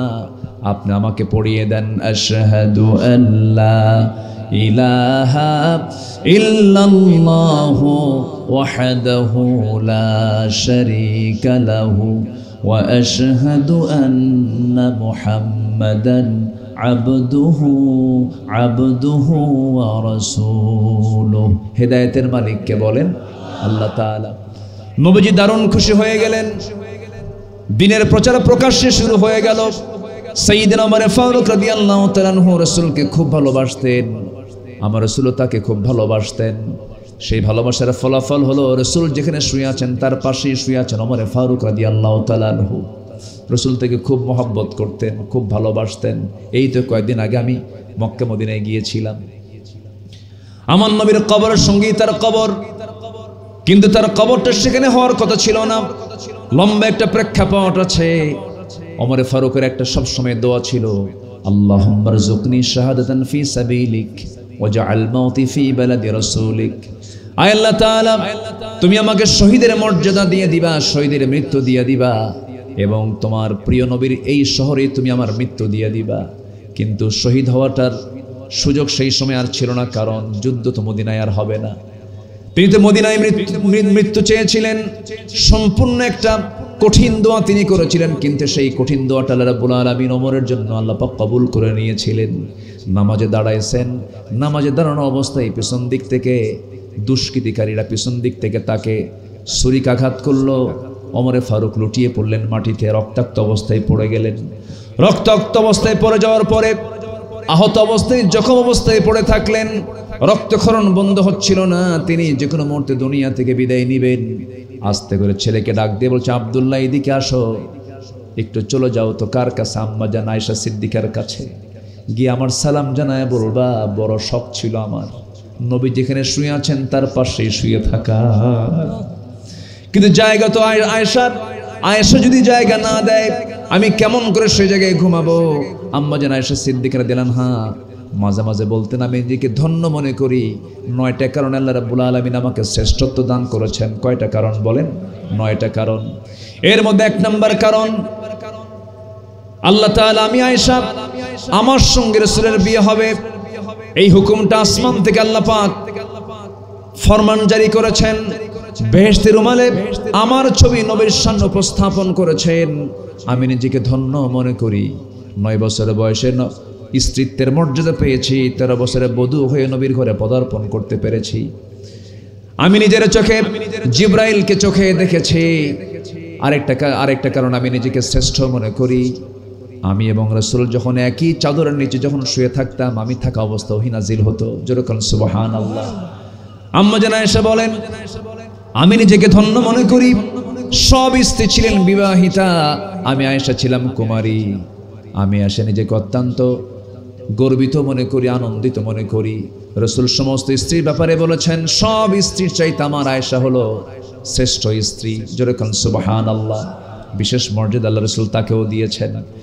আম্মা জান আয়েশা বলেন, আমি নিজেকে ধন্য মনে করি আরেকটা কারণ হলো, রাসূল যে দুনিয়া থেকে বিদায় নিয়েছেন কারো ঘর থেকে নয়, আমার নবী আমার ঘরেই তার শেষ অবস্থানটা ছিল, এবং আমার উরুতে মাথা রেখে রাসূল দুনিয়া থেকে শেষ নিঃশ্বাস ত্যাগ করেছে। আমার নবী আম্মা জান আয়েশার ঘরে ইন্তেকাল করলেন, সেই ঘরটা আজ পর্যন্ত কবর হয়ে আছে, সেটাই কবর। কিয়ামত পর্যন্ত সেই ঘরেই রাসূল শুয়ে আছেন, শুয়ে থাকবেন। আমার বন্ধুগণ, আম্মা জান আয়েশা বলেন, আমি নিজেকে ধন্য মনে করি, রাসূল তার জীবনের শেষ খাবার খেয়েছেন, আমি আয়েশা আমার মুখের লালা খেয়ে তিনি দুনিয়া থেকে বিদায় নিয়েছেন। যখন তিনি অসুস্থ, রবিউল আউয়াল মাস পড়ে গেল, নবীজি আমার ঘরে এসে দরজায় করাঘাত করলেন, আমি দরজা খুলে দিলাম। ভিতরে ঢুকলেন রাসূল, প্রচন্ড মাথা ব্যথা, প্রচন্ড জ্বর, কপালটা ঘামতেছিল, মুক্তার দানার মতো দেখা যাচ্ছিল। আম্মা জান আয়েশা বলেন, রাসূলকে শোয়া দিলাম। শোয়া দেওয়ার পরে মাথায় পানি ঢেলে দিলাম। রাসূল বলছেন, আয়েশা রে, বালিশে মাথা রাখবো না, তোমার উরুটা দিয়ে দাও, উরুটা আমার সামনে রাখো। আমার নবীজি উরুতে মাথা রাখলেন। আমার নবীজির প্রচন্ড কষ্ট হচ্ছিল। সর্বক্ষণ যার পাশে ছিলেন তিনি হচ্ছেন আম্মা জান আয়েশা সিদ্দিকা রাদিয়াল্লাহু তাআলা আনহা। আম্মা জান আয়েশা সিদ্দিকা বলেন, হঠাৎ করে আমার রাসূল আযান শোনার সঙ্গে সঙ্গে দাঁড় হয়ে গেলেন। অসুস্থ মানুষ দাঁড়ায় গেলেন, কিন্তু শরীর কাঁপতেছিল, হাত পা কাঁপতেছিল, পড়ে যাওয়ার মতো ছিলেন। চট করে ধরলাম, নবীজিকে আবার শোয়া দিলাম। রাসূল বলছেন, আয়েশা, বুঝতে পেরেছি জামাতে নামাজ পড়ার মতো ফিটনেস আমার নাই, আমি আর জামাতে নামাজ পড়তে পারবো না। আমার বেলাল তো আযান দিয়ে দিল, তুমি আর তোমার আব্বা আবু বকরকে ডাক দিয়ে বলো আমার মুসাল্লায় যেন আমার আবু বকর দাঁড়ায় তা আমার দায়িত্ব পালন করে নেয়। এখান থেকে রাসূল ইঙ্গিত দিচ্ছেন, আমি দুনিয়া থেকে বিদায় নেব, আমার মুসাল্লায় যে দাঁড়াবে সেই দেশেরও শাসনের দায়িত্ব গ্রহণ করবে। জোরে বলেন সুবহানাল্লাহ। যে ইমাম হবে সেই সমাজপতি হবে, ঠিক কিনা বলেন? ইমামের দায়িত্ব যার হাতে, সেই তার হাতেই সমাজের দায়িত্ব থাকবে। আমরা এমন বাংলাদেশ গড়তে চাই ইনশাআল্লাহ। আমার নবীজি বলে দিলেন, সময় পার হয়ে যাচ্ছে, আজান হয়ে গেছে, আকামত শুরু হয় না, কারণ কি নাই? বলেন কি নাই? ইমাম নাই, মুসাল্লা ফাঁকে নবীর জায়গায় কি দাঁড়াবে? কেউ সাহস পাচ্ছে না। সময় পার হয়ে যাচ্ছে। আমার নবীজির পরামর্শ অনুযায়ী আম্মা জান আয়েশা সিদ্দিকা বলছেন, আমার আব্বাকে তার মুসাল্লায় দাঁড়ানোর জন্য বলা হয়েছে। মুসাল্লায় দাঁড়ায় যাওয়া মাত্রই ওমরে আবু বকর সিদ্দিক রাদিয়াল্লাহু যখন আমার নবীর মুসাল্লায় দাঁড়ালেন, দাঁড়ানোর সঙ্গে সঙ্গে দেখা গেল সাহাবীদের মধ্যে হাউমাউ করে কান্না শুরু হয়ে গেছে। সবাই কেঁদে কেঁদে অস্থির হয়ে বলছেন, ভাবতেছেন, বুঝতে পেরেছি নবীর পেছনে আর কোনোদিন নামাজ পড়ার সুযোগ আমরা আর পাবো না, রাসূলকে আমরা আর কাছে পাবো না। আমার নবীজির মুসাল্লায় যখন তিনি দাঁড়ানো, নামাজ শুরু হয়ে গেছে, হাউমাউ করে কান্না শুরু হয়ে গেছে। আমার রাসূল বলছেন, আয়েশা, আমার সাহাবীরা কেমন করে নামাজ পড়ে আমি একটু দেখতে চাই। জানালার কাছে নিয়ে আসা হলো, তাকে জোর করে ধরে নিয়ে কাঁধে করে নিয়ে আম্মা জান আয়েশা সিদ্দিকা সুন্দর করে জানালার কাছে দাঁড় করায় রাখলেন। নবীজি নামাজের দৃশ্যটা দেখছেন। নামাজের দৃশ্য একবার দেখেন, আমার নবীজির চোখের কোনা বেয়ে বেয়ে টপ টপ করে পানি পড়ছে। আম্মা জান আয়েশা সিদ্দিকা ওই চোখের পানিগুলো মুছে মুছে দিচ্ছেন আর বলছেন, ইয়া রাসূলুল্লাহি, আপনি কাঁদেন কেন? আপনার তো কান্না করার কথা নয়, আপনার সাহাবীরা আল্লাহর হক আদায় করছেন, নামাজ পড়ছেন, আপনার কান্না করার হেতুটা কি? রাসূল বলছেন, আয়েশা রে, মানুষ কান্দে দুটার সময়, একটা হলো চরম দুঃখের সময়, আর একটা হলো চরম আনন্দের সময়। আয়েশা, এটা আমার দুঃখের কান্না নয়, এটা আমার চরম আনন্দের কান্না। তুমি কি জানো, এই নামাজ কায়েমের সংগ্রাম করতে গিয়ে কাফের মুশরিকরা আমাকে কত অত্যাচার করেছে।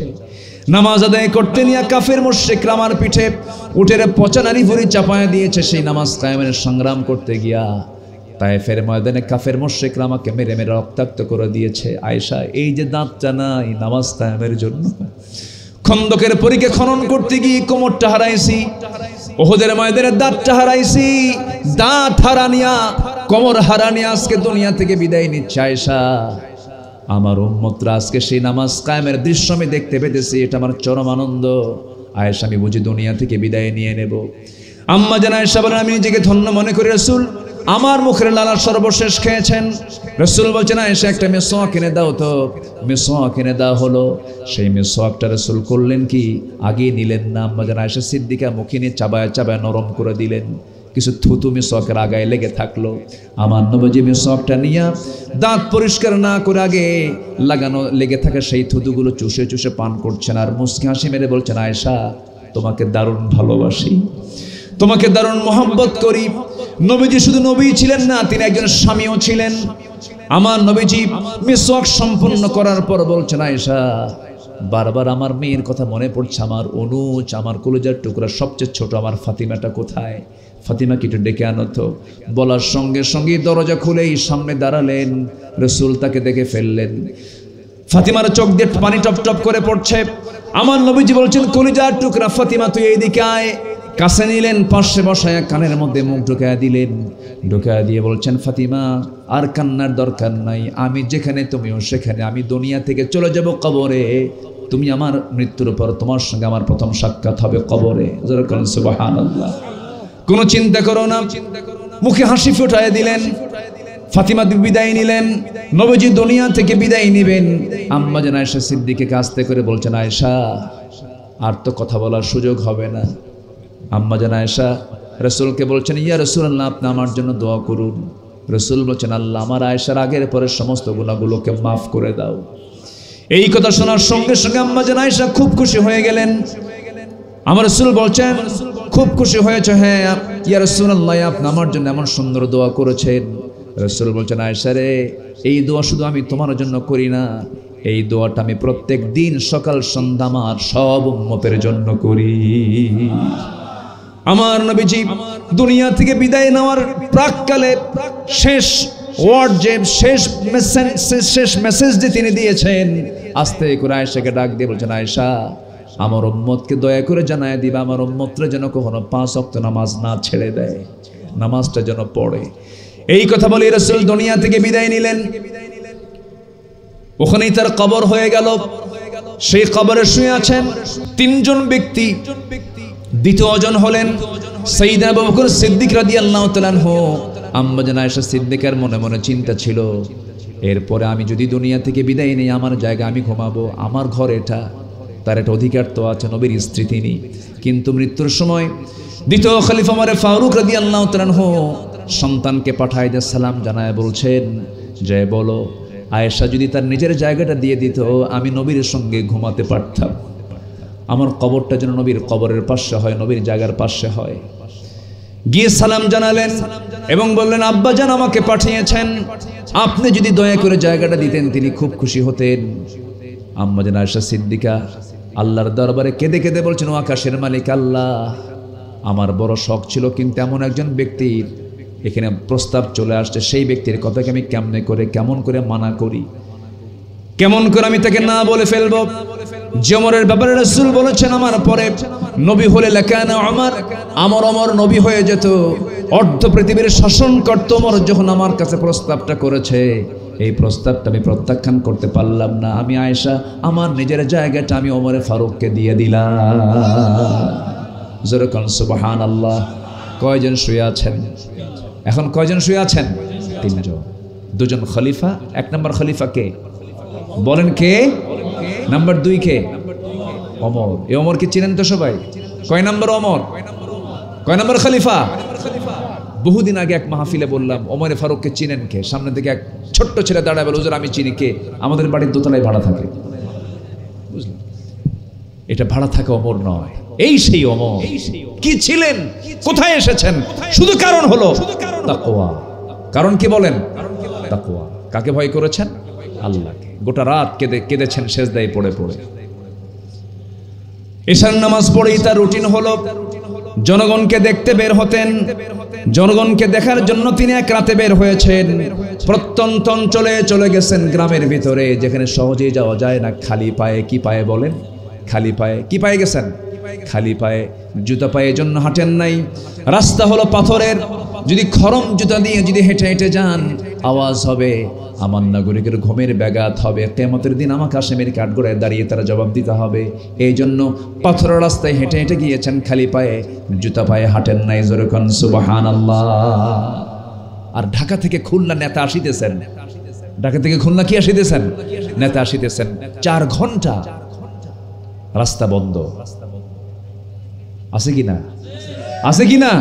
আর ওমরে ফারুক বান্দার জন্য ঘুমের ব্যাঘাত না হয়, জুতা পায়ে না হেঁটে কি পায়ে হাঁটে? আমরা এমন নেতা দেখতে চাই, ঠিক কি না? একা একা হাঁটেন, কোনো প্রোটোকল লাগে না, সামনেও নাই কেউ নাই। ওনার ক্ষমতা, ওনার ভয় একমাত্র কার ভয়? আল্লাহর ভয়। এত ফোর্স কেন? ওমরে ফারুক রাদিয়াল্লাহু তাআলা আনহু একা একা ঘুরতেন রাতের আধারে। চলে গেছেন গ্রামের ভিতরে। এক বৃদ্ধা নারীকে সামনে পেলেন, সালাম দিলেন। মা কেমন আছেন? খুব ভালো না। কেন? ওমর খবর নেয় না।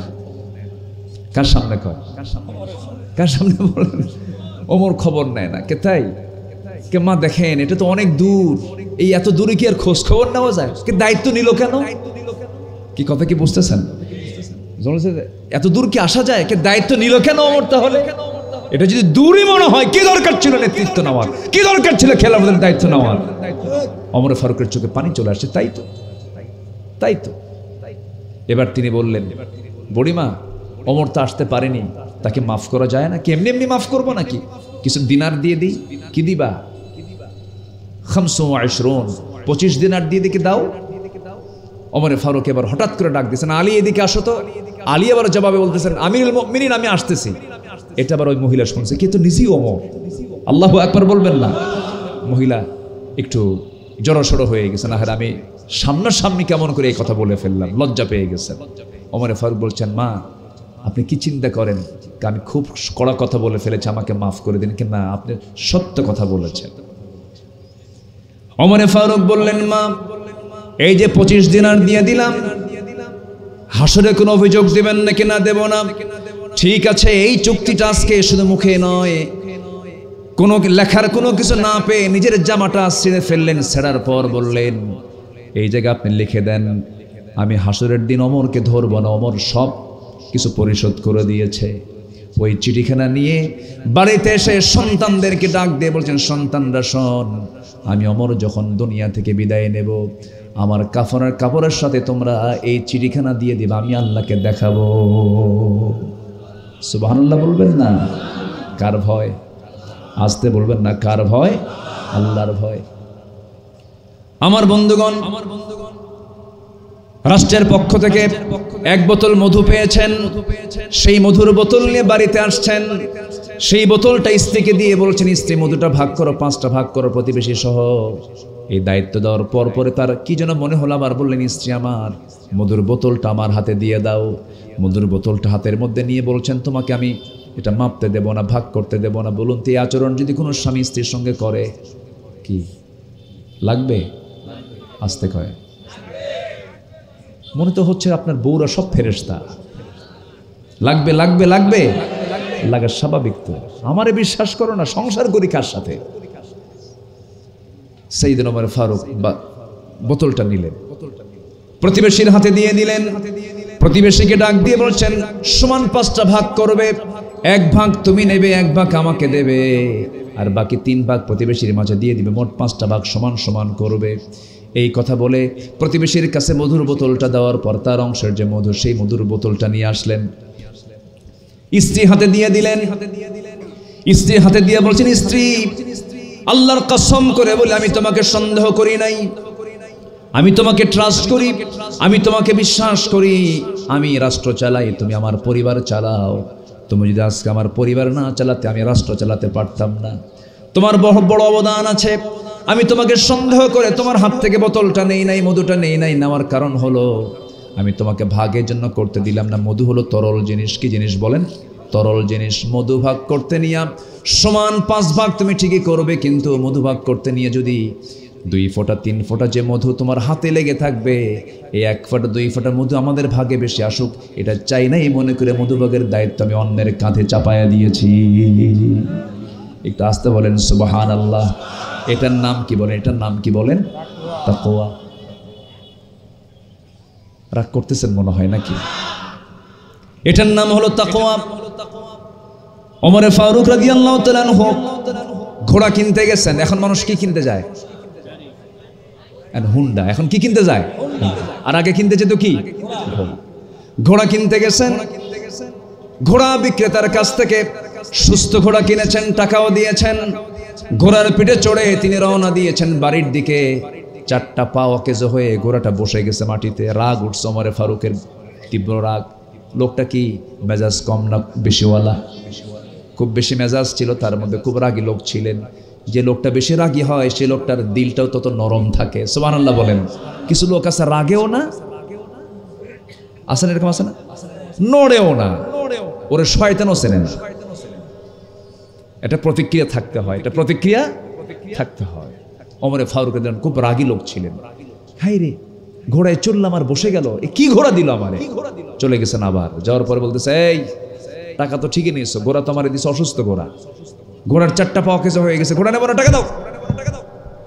ঘোড়া বিক্রেতা বলে, অসম্ভব ব্যাপার, আমি আপনাকে যে ঘোড়া দিয়েছি কি সুস্থ না অসুস্থ? কি সুস্থ? কি সুস্থ ঘোড়া আমি নিয়েছি, ঠিক আছে, কিন্তু সময় তো গেল না, আমি তো বাড়িতে যেতে পারলাম না। তুমি ঘোড়াটা নিয়ে নাও, টাকাটা আমাকে দিয়ে দাও। ঘোড়া বিক্রেতা বলে, আমি পারবো না। কেন? আমি পারবো না, আমি আপনার কাছে ঘোড়া অসুস্থ হয়ে গেছে, সে অসুস্থ ঘোড়া আমি নেব, টাকা ফেরত দেবে, এটা হতে পারে না। আমি আপনাকে ঘোড়া দিয়ে দিছি, আপনি এটা বুঝে নেন, এটার দায় আপনাকে নিতে হবে। ওমর ফারুক খেপে গেলেন। এক পর্যায়ে ঘোড়া বিক্রেতা বলছে, আচ্ছা ঠিক আছে, আপনি যেহেতু ছাড়তেছেন না দাবি, আমিও দাবি ছাড়তেছি না। কোনটা হক আর কোনটা বেহক, কোনটা ইনসাফ হয়, এটার সিদ্ধান্ত আদালত করবে। দেখেন আদালত দেখালো কে, খলিফা না ঘোড়াওয়ালা? খলিফা না ঘোড়াওয়ালা? ক্ষমতা আছে দেশে কোনো নাগরিকের? এরকম আছে? বলেন তো আছে? কি বিচার ব্যবস্থা স্বাধীন ছিল। এক সামান্য ঘোড়াওয়ালা ঘোড়া বিক্রেতা বলতেছে আদালতে চলেন। ওমর ফারুক কি বলবেন? চলো। রওনা দিয়েছেন। বিচার আদালতের বিচারপতি তার খলিফাকে, তার খলিফাকে বলেন। ওমর ফারুক রাদিয়াল্লাহু তাআলা আনহু তিনি চলে গেছেন আদালতে। বিচারপতি দেখা মাত্র লাভ মেরে দাঁড়ায় গেছে। ইয়া আমিরুল মুমিনিন, আপনি এখানে কেন? আর কইও না, এসে ঘোড়া আনছে। কে আনছে? ঘোড়াওয়ালা। কি সমস্যা? কে এই সমস্যা? শুনলেন।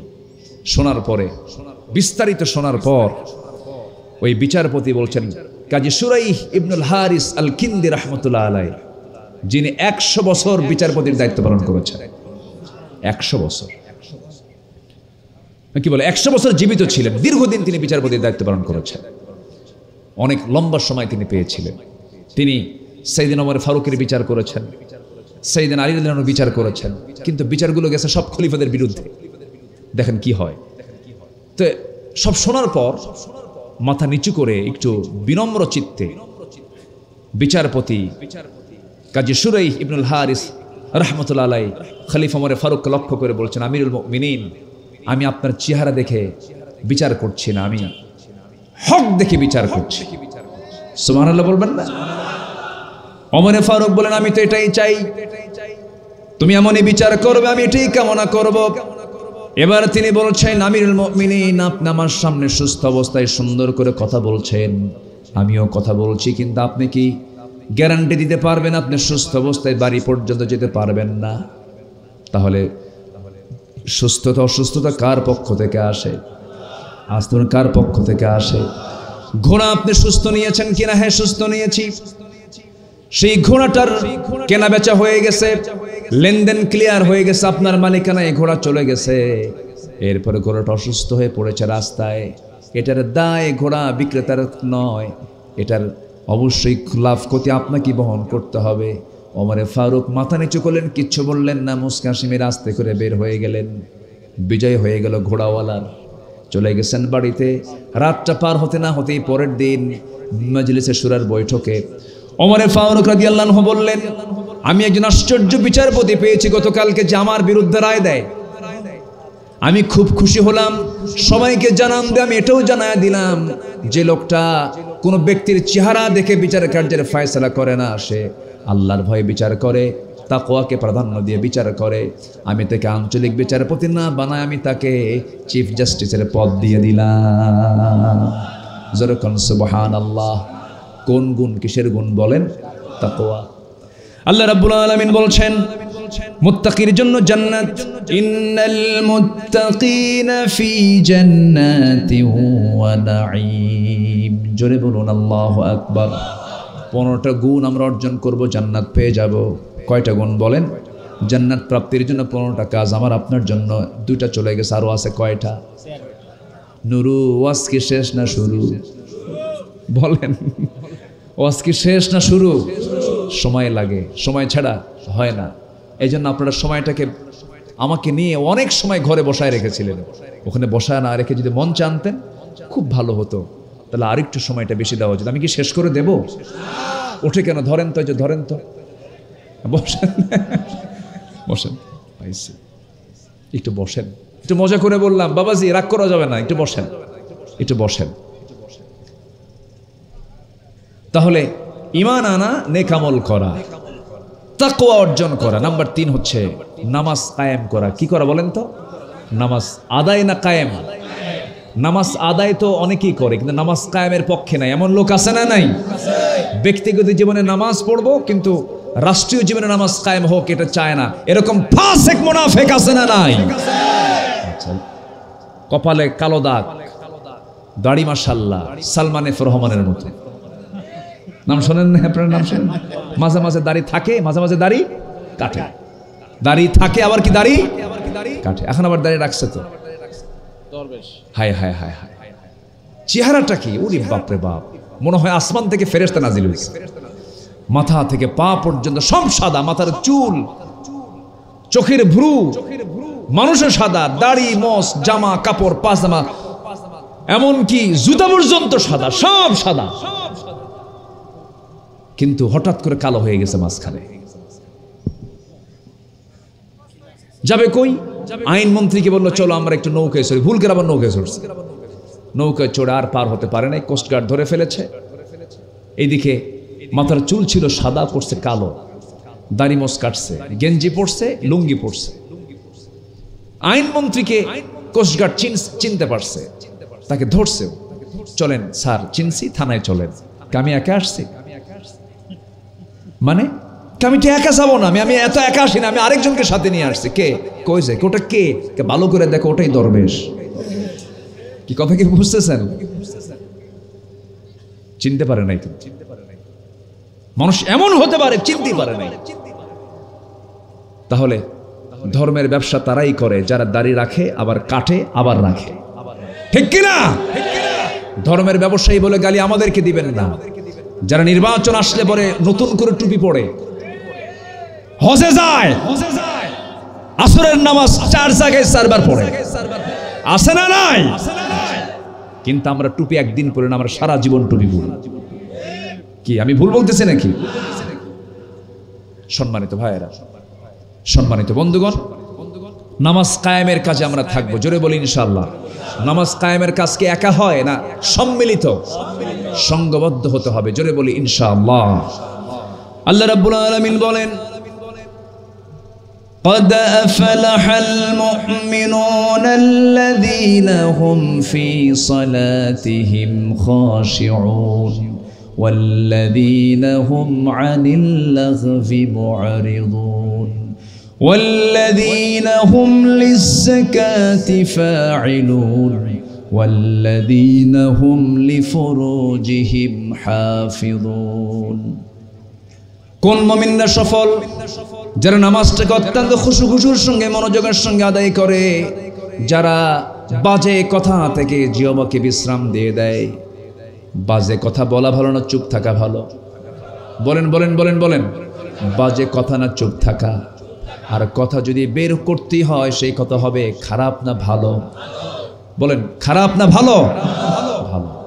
এই জিহ্বাকে যারা কন্ট্রোল করতে পারবে দুনিয়াতেও সম্মান পাবে, আখিরাতেও সম্মান পাবে। কথা হচ্ছে সকল সমস্যার মূল হচ্ছে কথা। এক লাইন সারা জীবন ঠিক কথা বলেছে, এক লাইন যদি ভুল হয় সব শেষ। এই জন্য কথা বলতে নিয়ে আগে চিন্তা না আগে কথা? বলেন বলেন বলেন। আগে চিন্তা না আগে কথা? আগে চিন্তা, আগে ভাবনা, এরপর কথা। চিন্তা করা যায়? ছেলেরা বলল কোটা বিরোধী আন্দোলন করলো, কোটার সংস্কার চাই। হঠাৎ করে বলে ফেললেন, অহংকার সূচক বক্তব্য দিলেন, বলেন রাজাকারের নাতিপুতিরা চাকরি পাবে? বলেন কয় লাইন? কয়টা বাক্য? একটা বাক্য আজকে তার সব শেষ করে দিয়েছে, ঠিক কিনা? এই জন্য ওয়াল্লাযীনা হুম আনিল লাগবি মুআরিদুন, অনর্থক কোনো কথা মুখ থেকে বের করা যাবে না। এক মহিলা আমাকে ফোন দিছে কয়েকদিন আগে, হুজুর আমার স্বামী সকালেও তালাক দেয়, সন্ধ্যাও তালাক দেয়, আমি কি আসি না নাই? কি কথা কি বুঝতেছেন আপনারা? আমি শুনে উত্তরটা দেব কি? বলে এটা কি উত্তর দেওয়ার কোনো জায়গা আছে? বলে হুজুর আমার স্বামী সকালেও তালাক দেয়, বিকেলেও তালাক দেয়। বলেন তো ওর কি জিহ্বা ঠিক আছে? ওর জিহ্বা ঠিক আছে? এই জন্য জিহ্বাকে খুব কন্ট্রোলে রাখতে হবে।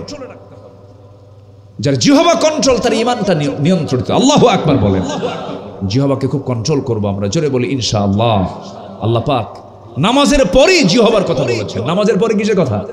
জিহ্বা। জিহ্বাকে ঠিক রাখো, জিহ্বাকে বিশ্রাম দাও, কথা কম বলো, শোনো, কথা বলবা কম, দেখবা তোমার মধ্যে অনেক ফিতনা থেকে তুমি বেঁচে যাবা। বলি আলহামদুলিল্লাহ, জোরে বলি আলহামদুলিল্লাহ। কথা খুব কম বলবো আমরা, যা বলবো একদম মেপে মেপে চিন্তা সহকারে আমরা মেপে মেপে কথা বলার চেষ্টা করব। ইমানদারের কথা হবে দলিল লেখার মতো। কি লেখার মতো বলেন? দলিল লেখক দলিল লেখে কি ভুল করিয়া বারবার নাম্বার দেখে, সিএস নাম্বার ঠিক আছে কিনা, আরএস ঠিক আছে কিনা, এমআরআর ঠিক আছে কিনা, বারবার দেখে দেখে এরপর দলিল লেখে। ইমানদারের জবান হবে দলিল লেখকের লেখার মতো।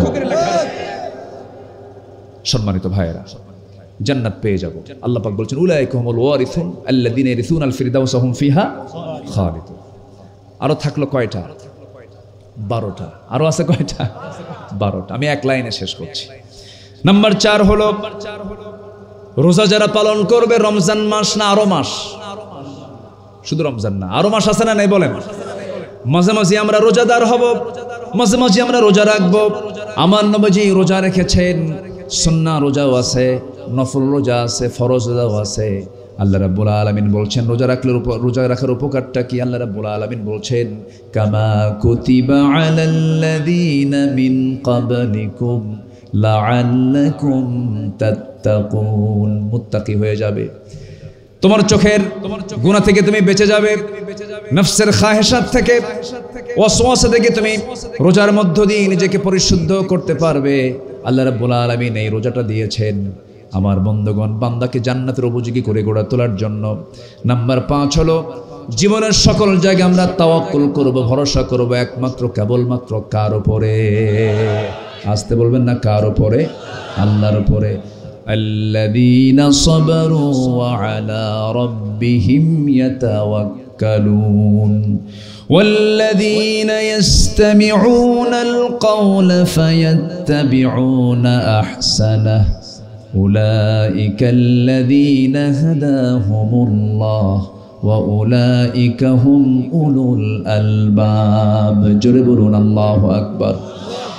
সন্তান ছেলে দেন কে? মেয়ে দেন কে? আবার দেন না কে? আবার দিয়ে নিয়ে যান কে? ফয়সালা কার? দোষ কার? দোষ আল্লাহ, আল্লাহর দোষ। সন্তান যা হবে বুক উঁচু করে বলবো আলহামদুলিল্লাহ। মেয়ে হলেও আলহামদু, ছেলে হলেও আলহামদুলিল্লাহ। ছেলে হলে খুব খুশি হয়, মেয়ে হলে চেহারা দেখা যায় না। আছে কিনা বলেন তো? আছে কিনা? আছে কিনা? বউকে হুমকি মারে, তোর পেট ভালো না। বউকে কি মারে? হুমকি মারে, বলে তোর পেট ভালো না, তোর পেট পচা। খালি বারবার মেয়ে হয়। মেয়ে হওয়া কি পেট পচার লক্ষণ? আমার নবীর পরিচয় যদি আমরা শুনতে চাই, সিরাত যদি জানতে চাই, বলুন তো আমার নবী কি ছেলেদের বাপ না মেয়েদের বাপ? কাদের বাপ? মেয়েদের বাপরা কি পুরুষ ছেলের বাবার চাইতে পিছে না এগিয়ে আছে? মাহফিলে এগিয়ে আছে, কিন্তু মন তো খারাপ ঠিকই করেন। হুজুর বিয়ে তো আপনি দিবেন না, বিয়ে তো আমি দেব না। আমার নবী যে মেয়েদের পক্ষে বেশি বক্তব্য দিয়েছেন, এটা সহি। মেয়েদের ব্যাপারে তার বক্তব্য বেশি ছিল, যেটা ছেলেদের ব্যাপারে ছিল না। রাসূল মেয়েদেরকে খুব মহব্বত করতেন। বলি আলহামদুলিল্লাহ। ছেলে হলে ছেলের বাবার মশানি আলাদা, মনে হয় এখনই 10 লাখ চায় বসে আছে। আর মেয়ে হলে কোনো আওয়াজ নাই। ভাই খবর কি? বাচ্চা টাচ্চা হয়েছে? কি খবর? কি বাচ্চা হয়েছে? মেয়ে কি বুঝতেছেন কি আপনারা? আওয়াজ নাই, মনে হয় একদম হার্ড স্ট্রোক করবে এখন। ছেলে কি? ছেলে পাবসাবি আলাদা, মানে অন্যরকম অবস্থা। না, যাই হোক না কেন বলতে হবে আলহামদুলিল্লাহ। ভরসা করবো কার উপরে? আল্লাহর উপরে। আপনাদের দোয়া আল্লাহ পাক আমাকে 4টা মেয়ে দিয়েছে। এত আসতে বললেন? বিয়ে তো আপনি দিবেন না, বিয়ে তো আমি দিব, সমস্যা কোথায়? হ্যাঁ, ছেলেও আল্লাহ পাক মাঝখান দিয়ে একটা দিছে। আমার ছেলেটা মাঝখানে 3 নাম্বার। এই 5টা নিয়ে আমার ওয়াইফ সহ এই 10-15 দিন একটা সফরে মক্কা মদিনা গিয়েছিলাম। ছোট্ট মেয়েটা বলে, আব্বু আল্লাহর ঘরে আবার যাবা না? ও ভাবছে যে এটা ওই পাড়া, বিমানে তো 4-5 ঘন্টা লাগে। তো আসছে, দেশে আসার পরে বলতেছে, আব্বু কি চলো আমরা আল্লাহর ঘরে যাই। বললাম, আব্বু আমার তো যেতে তো বহু দূর। কেন না, চলো। মানে ও আবার যেতে চাচ্ছে। সম্মানিত ভাইয়েরা, পৃথিবীর শ্রেষ্ঠ সফর হওয়া উচিত আমাদের মক্কার সফর, মদিনার সফর। আল্লাহ পাক প্রত্যেককে যাওয়ার তৌফিক দান করুন। যেতে টাকা ফ্যাক্টর না, যেতে হচ্ছে নিয়ত ফ্যাক্টর। কি ফ্যাক্টর বলেন? সোনার দাম 1 ভরি 2 লাখ, আর মক্কা মদিনায় সফর করতে লাগে 1.5 লাখ। তাহলে 1 ভরি সোনার দামও লাগে না মক্কা মদিনা যাওয়ার যদি সিদ্ধান্ত আপনি নেন। কিন্তু কত শর্ত, মেয়ে বিয়ে দিই নাই, জমির ওই কোনাটাকে এখনো কেনা বাদ আছে। আসেন এরকম আছে না? এই চিন্তা করতে করতে আর পারে না, প্যারালাইজড হয়ে শীত হয়ে পড়ে আছে। বাবা আর পারলাম না, তুই আমার হয়ে হজ করে আয়। আছে কিনা বলেন? না, এটা করবো না। আমরা আল্লাহর ঘরকে সিদ্ধান্ত নেব সফর করার। জোরে বলি ইনশাআল্লাহ। আল্লাহ কবুল করুন। সম্মানিত ভাইয়েরা, তাহলে আমরা তাওয়াক্কুল করব কার উপরে? আল্লাহর উপরে। সম্পদ খরচ করব কার পথে? বলেন কার পথে? কার পথে? আল্লাহর পথে। নাম্বার 7 হচ্ছে মন্দকে প্রতিহত করব ভালোকে দিয়ে। মন্দকে প্রতিহত করব কি দিয়ে? বলেন ভালোকে দিয়ে। নাম্বার 8 হচ্ছে শিরক থেকে দূরে থাকা। শিরক থেকে দূরে থাকতে পারলেই জান্নাত নিশ্চিত। বলি আলহামদুলিল্লাহ। আবার আরেক দিকে বলছেন, ওমা ইউশরিক বিল্লাহ ফাকাদ হারামাল্লাহু আলাইহিল জান্নাহ। শিরক করবা, জান্নাত বাজেয়াপ্ত হয়ে যাবে, জান্নাত হারাম হয়ে যাবে তোমার জন্য। তাহলে শিরক করব না, জান্নাত আমার জন্য ওয়াজিব হয়ে যাবে। আল্লাহু আকবার বলেন। একটা আয়াতের ফলাফলে আরেকটা সিদ্ধান্ত চলে আসে। শিরিক করব না, জান্নাত পাবো। শিরিক করব, কোথায় যাব? জাহান্নামে যাব। নাম্বার 9 হলো ধৈর্য ধারণ করা। নাম্বার 10 হলো তওবা করা, আল্লাহর দিকে ফিরে আসা। নাম্বার 11 হলো আল্লাহর পথে জিহাদ করা। নাম্বার 12 হলো পাপের উপর অবিচল না থাকা, মহান আল্লাহর নিকট ক্ষমা প্রার্থনা করা। নাম্বার 13 হলো সত্যের পথে অবিচলতা, আল্লাহ রাসূলের আদর্শ মান্য করা। নাম্বার 14 হলো আল্লাহর জন্য মুমিনগণের মাঝে পরস্পর সম্পর্ককে মজবুত করা। ইন্নামাল মুমিনুনা ইখওয়াহ ফাসলিহু বাইনা আখওয়াইকুম। নাম্বার 15 হলো অন্যায় অশ্লীলতা থেকে মুক্ত হয়ে ইহসান ন্যায় পরায়ণতা, হাক্কুল ইবাদের সমস্ত দিকগুলো আদায় করা। এই 15টা গুণ যে বান্দার মধ্যে থাকবে, আল্লাহ রাব্বুল আলামিন আয়াতের পরতে পরতে জান্নাতের সংবাদ আল্লাহ বান্দাকে শোনায়া দিয়েছেন। জোরে বলি সুবহানাল্লাহ। আল্লাহ কবুল করুন, আল্লাহ কবুল করুন। সমাজে অশ্লীলতা, বেহায়াপনা কমছে না বাড়ছে? কারণ কমছে না বাড়ছে? আজকে সমাজে মাকে দেখার সন্তান বেশি না কম? মাকে দেখে এরকম সন্তান কি বেশি না কম? শিক্ষিতের পরিমাণ কমছে না বাড়ছে? বাড়ছে। শিক্ষিত বেশি আর মার খেদমত কম। তাহলে আগে মূর্খ থাকা ভালো ছিল। আগে কি থাকা ভালো ছিল? মূর্খ থাকা ভালো ছিল। যে শিক্ষা মাকে খেদমতে বাধা দেয়, যে শিক্ষা বাবার খেদমতের কোনো তাকিদ নেই, সেই শিক্ষা কোনো শিক্ষা নয়। সেই শিক্ষায় ফিরে আসতে হবে যে শিক্ষার মধ্য দিয়ে মানবতা প্রতিষ্ঠিত হবে, যে শিক্ষার মধ্য দিয়ে একটা সৎযোগ্য নেতৃত্ব তৈরি হবে। সেই শিক্ষার দিকে আমরা সন্তানদেরকে গড়ার চেষ্টা করব। সেটা হচ্ছে ওহীর শিক্ষা, কোরআনের শিক্ষা। আল্লাহ পাক বোঝার তৌফিক দান করুন।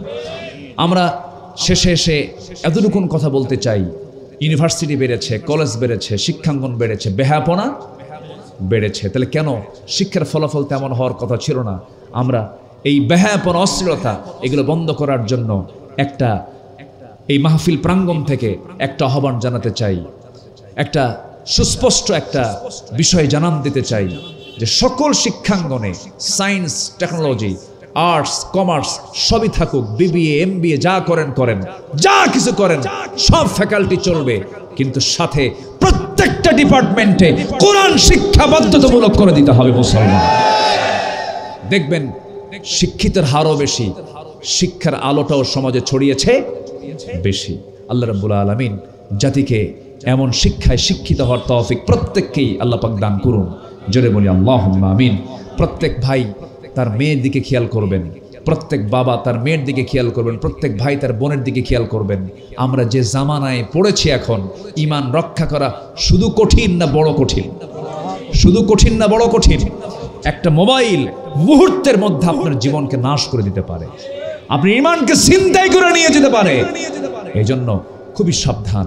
সন্তানদের হাতে ডিভাইস তুলে দেওয়ার হাতে বারবার আগে তাকে পরখ করুন, তার ঈমানটা চেক করুন। বহুদিন আগে কি বলে এটা, চুয়াডাঙ্গা একটা মাহফিল ছিল। এক চাচা আমার কাছে এসে দোয়া চাচ্ছে, হুজুর বড় মেয়ের জন্য দোয়া করেন। বড় মেয়েটার বিয়ে দিয়েছে ঠাকুরগা।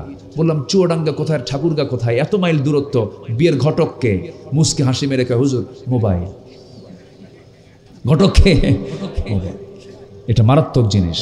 এটা যদি আপনি যদি এটাকে মুসলমান না বানান, আপনি বেঈমান হয়ে যাবেন। এটা যে ব্যক্তি মোবাইলকে নিজে কন্ট্রোল করতে পারবে সে মোবাইল ব্যবহার করতে পারে। মোবাইলে যদি উল্টো ওকে কন্ট্রোল করে তাহলে ও শেষ। এই জন্য খুব সাবধান। আল্লাহ পাক আমাকে আপনাকে এই ফিতনার দুনিয়ায় ঈমান টিকে রাখার তৌফিক দান করুন। জোরে বলি আল্লাহুম্মা আমিন। আরো জোরে আল্লাহুম্মা আমিন।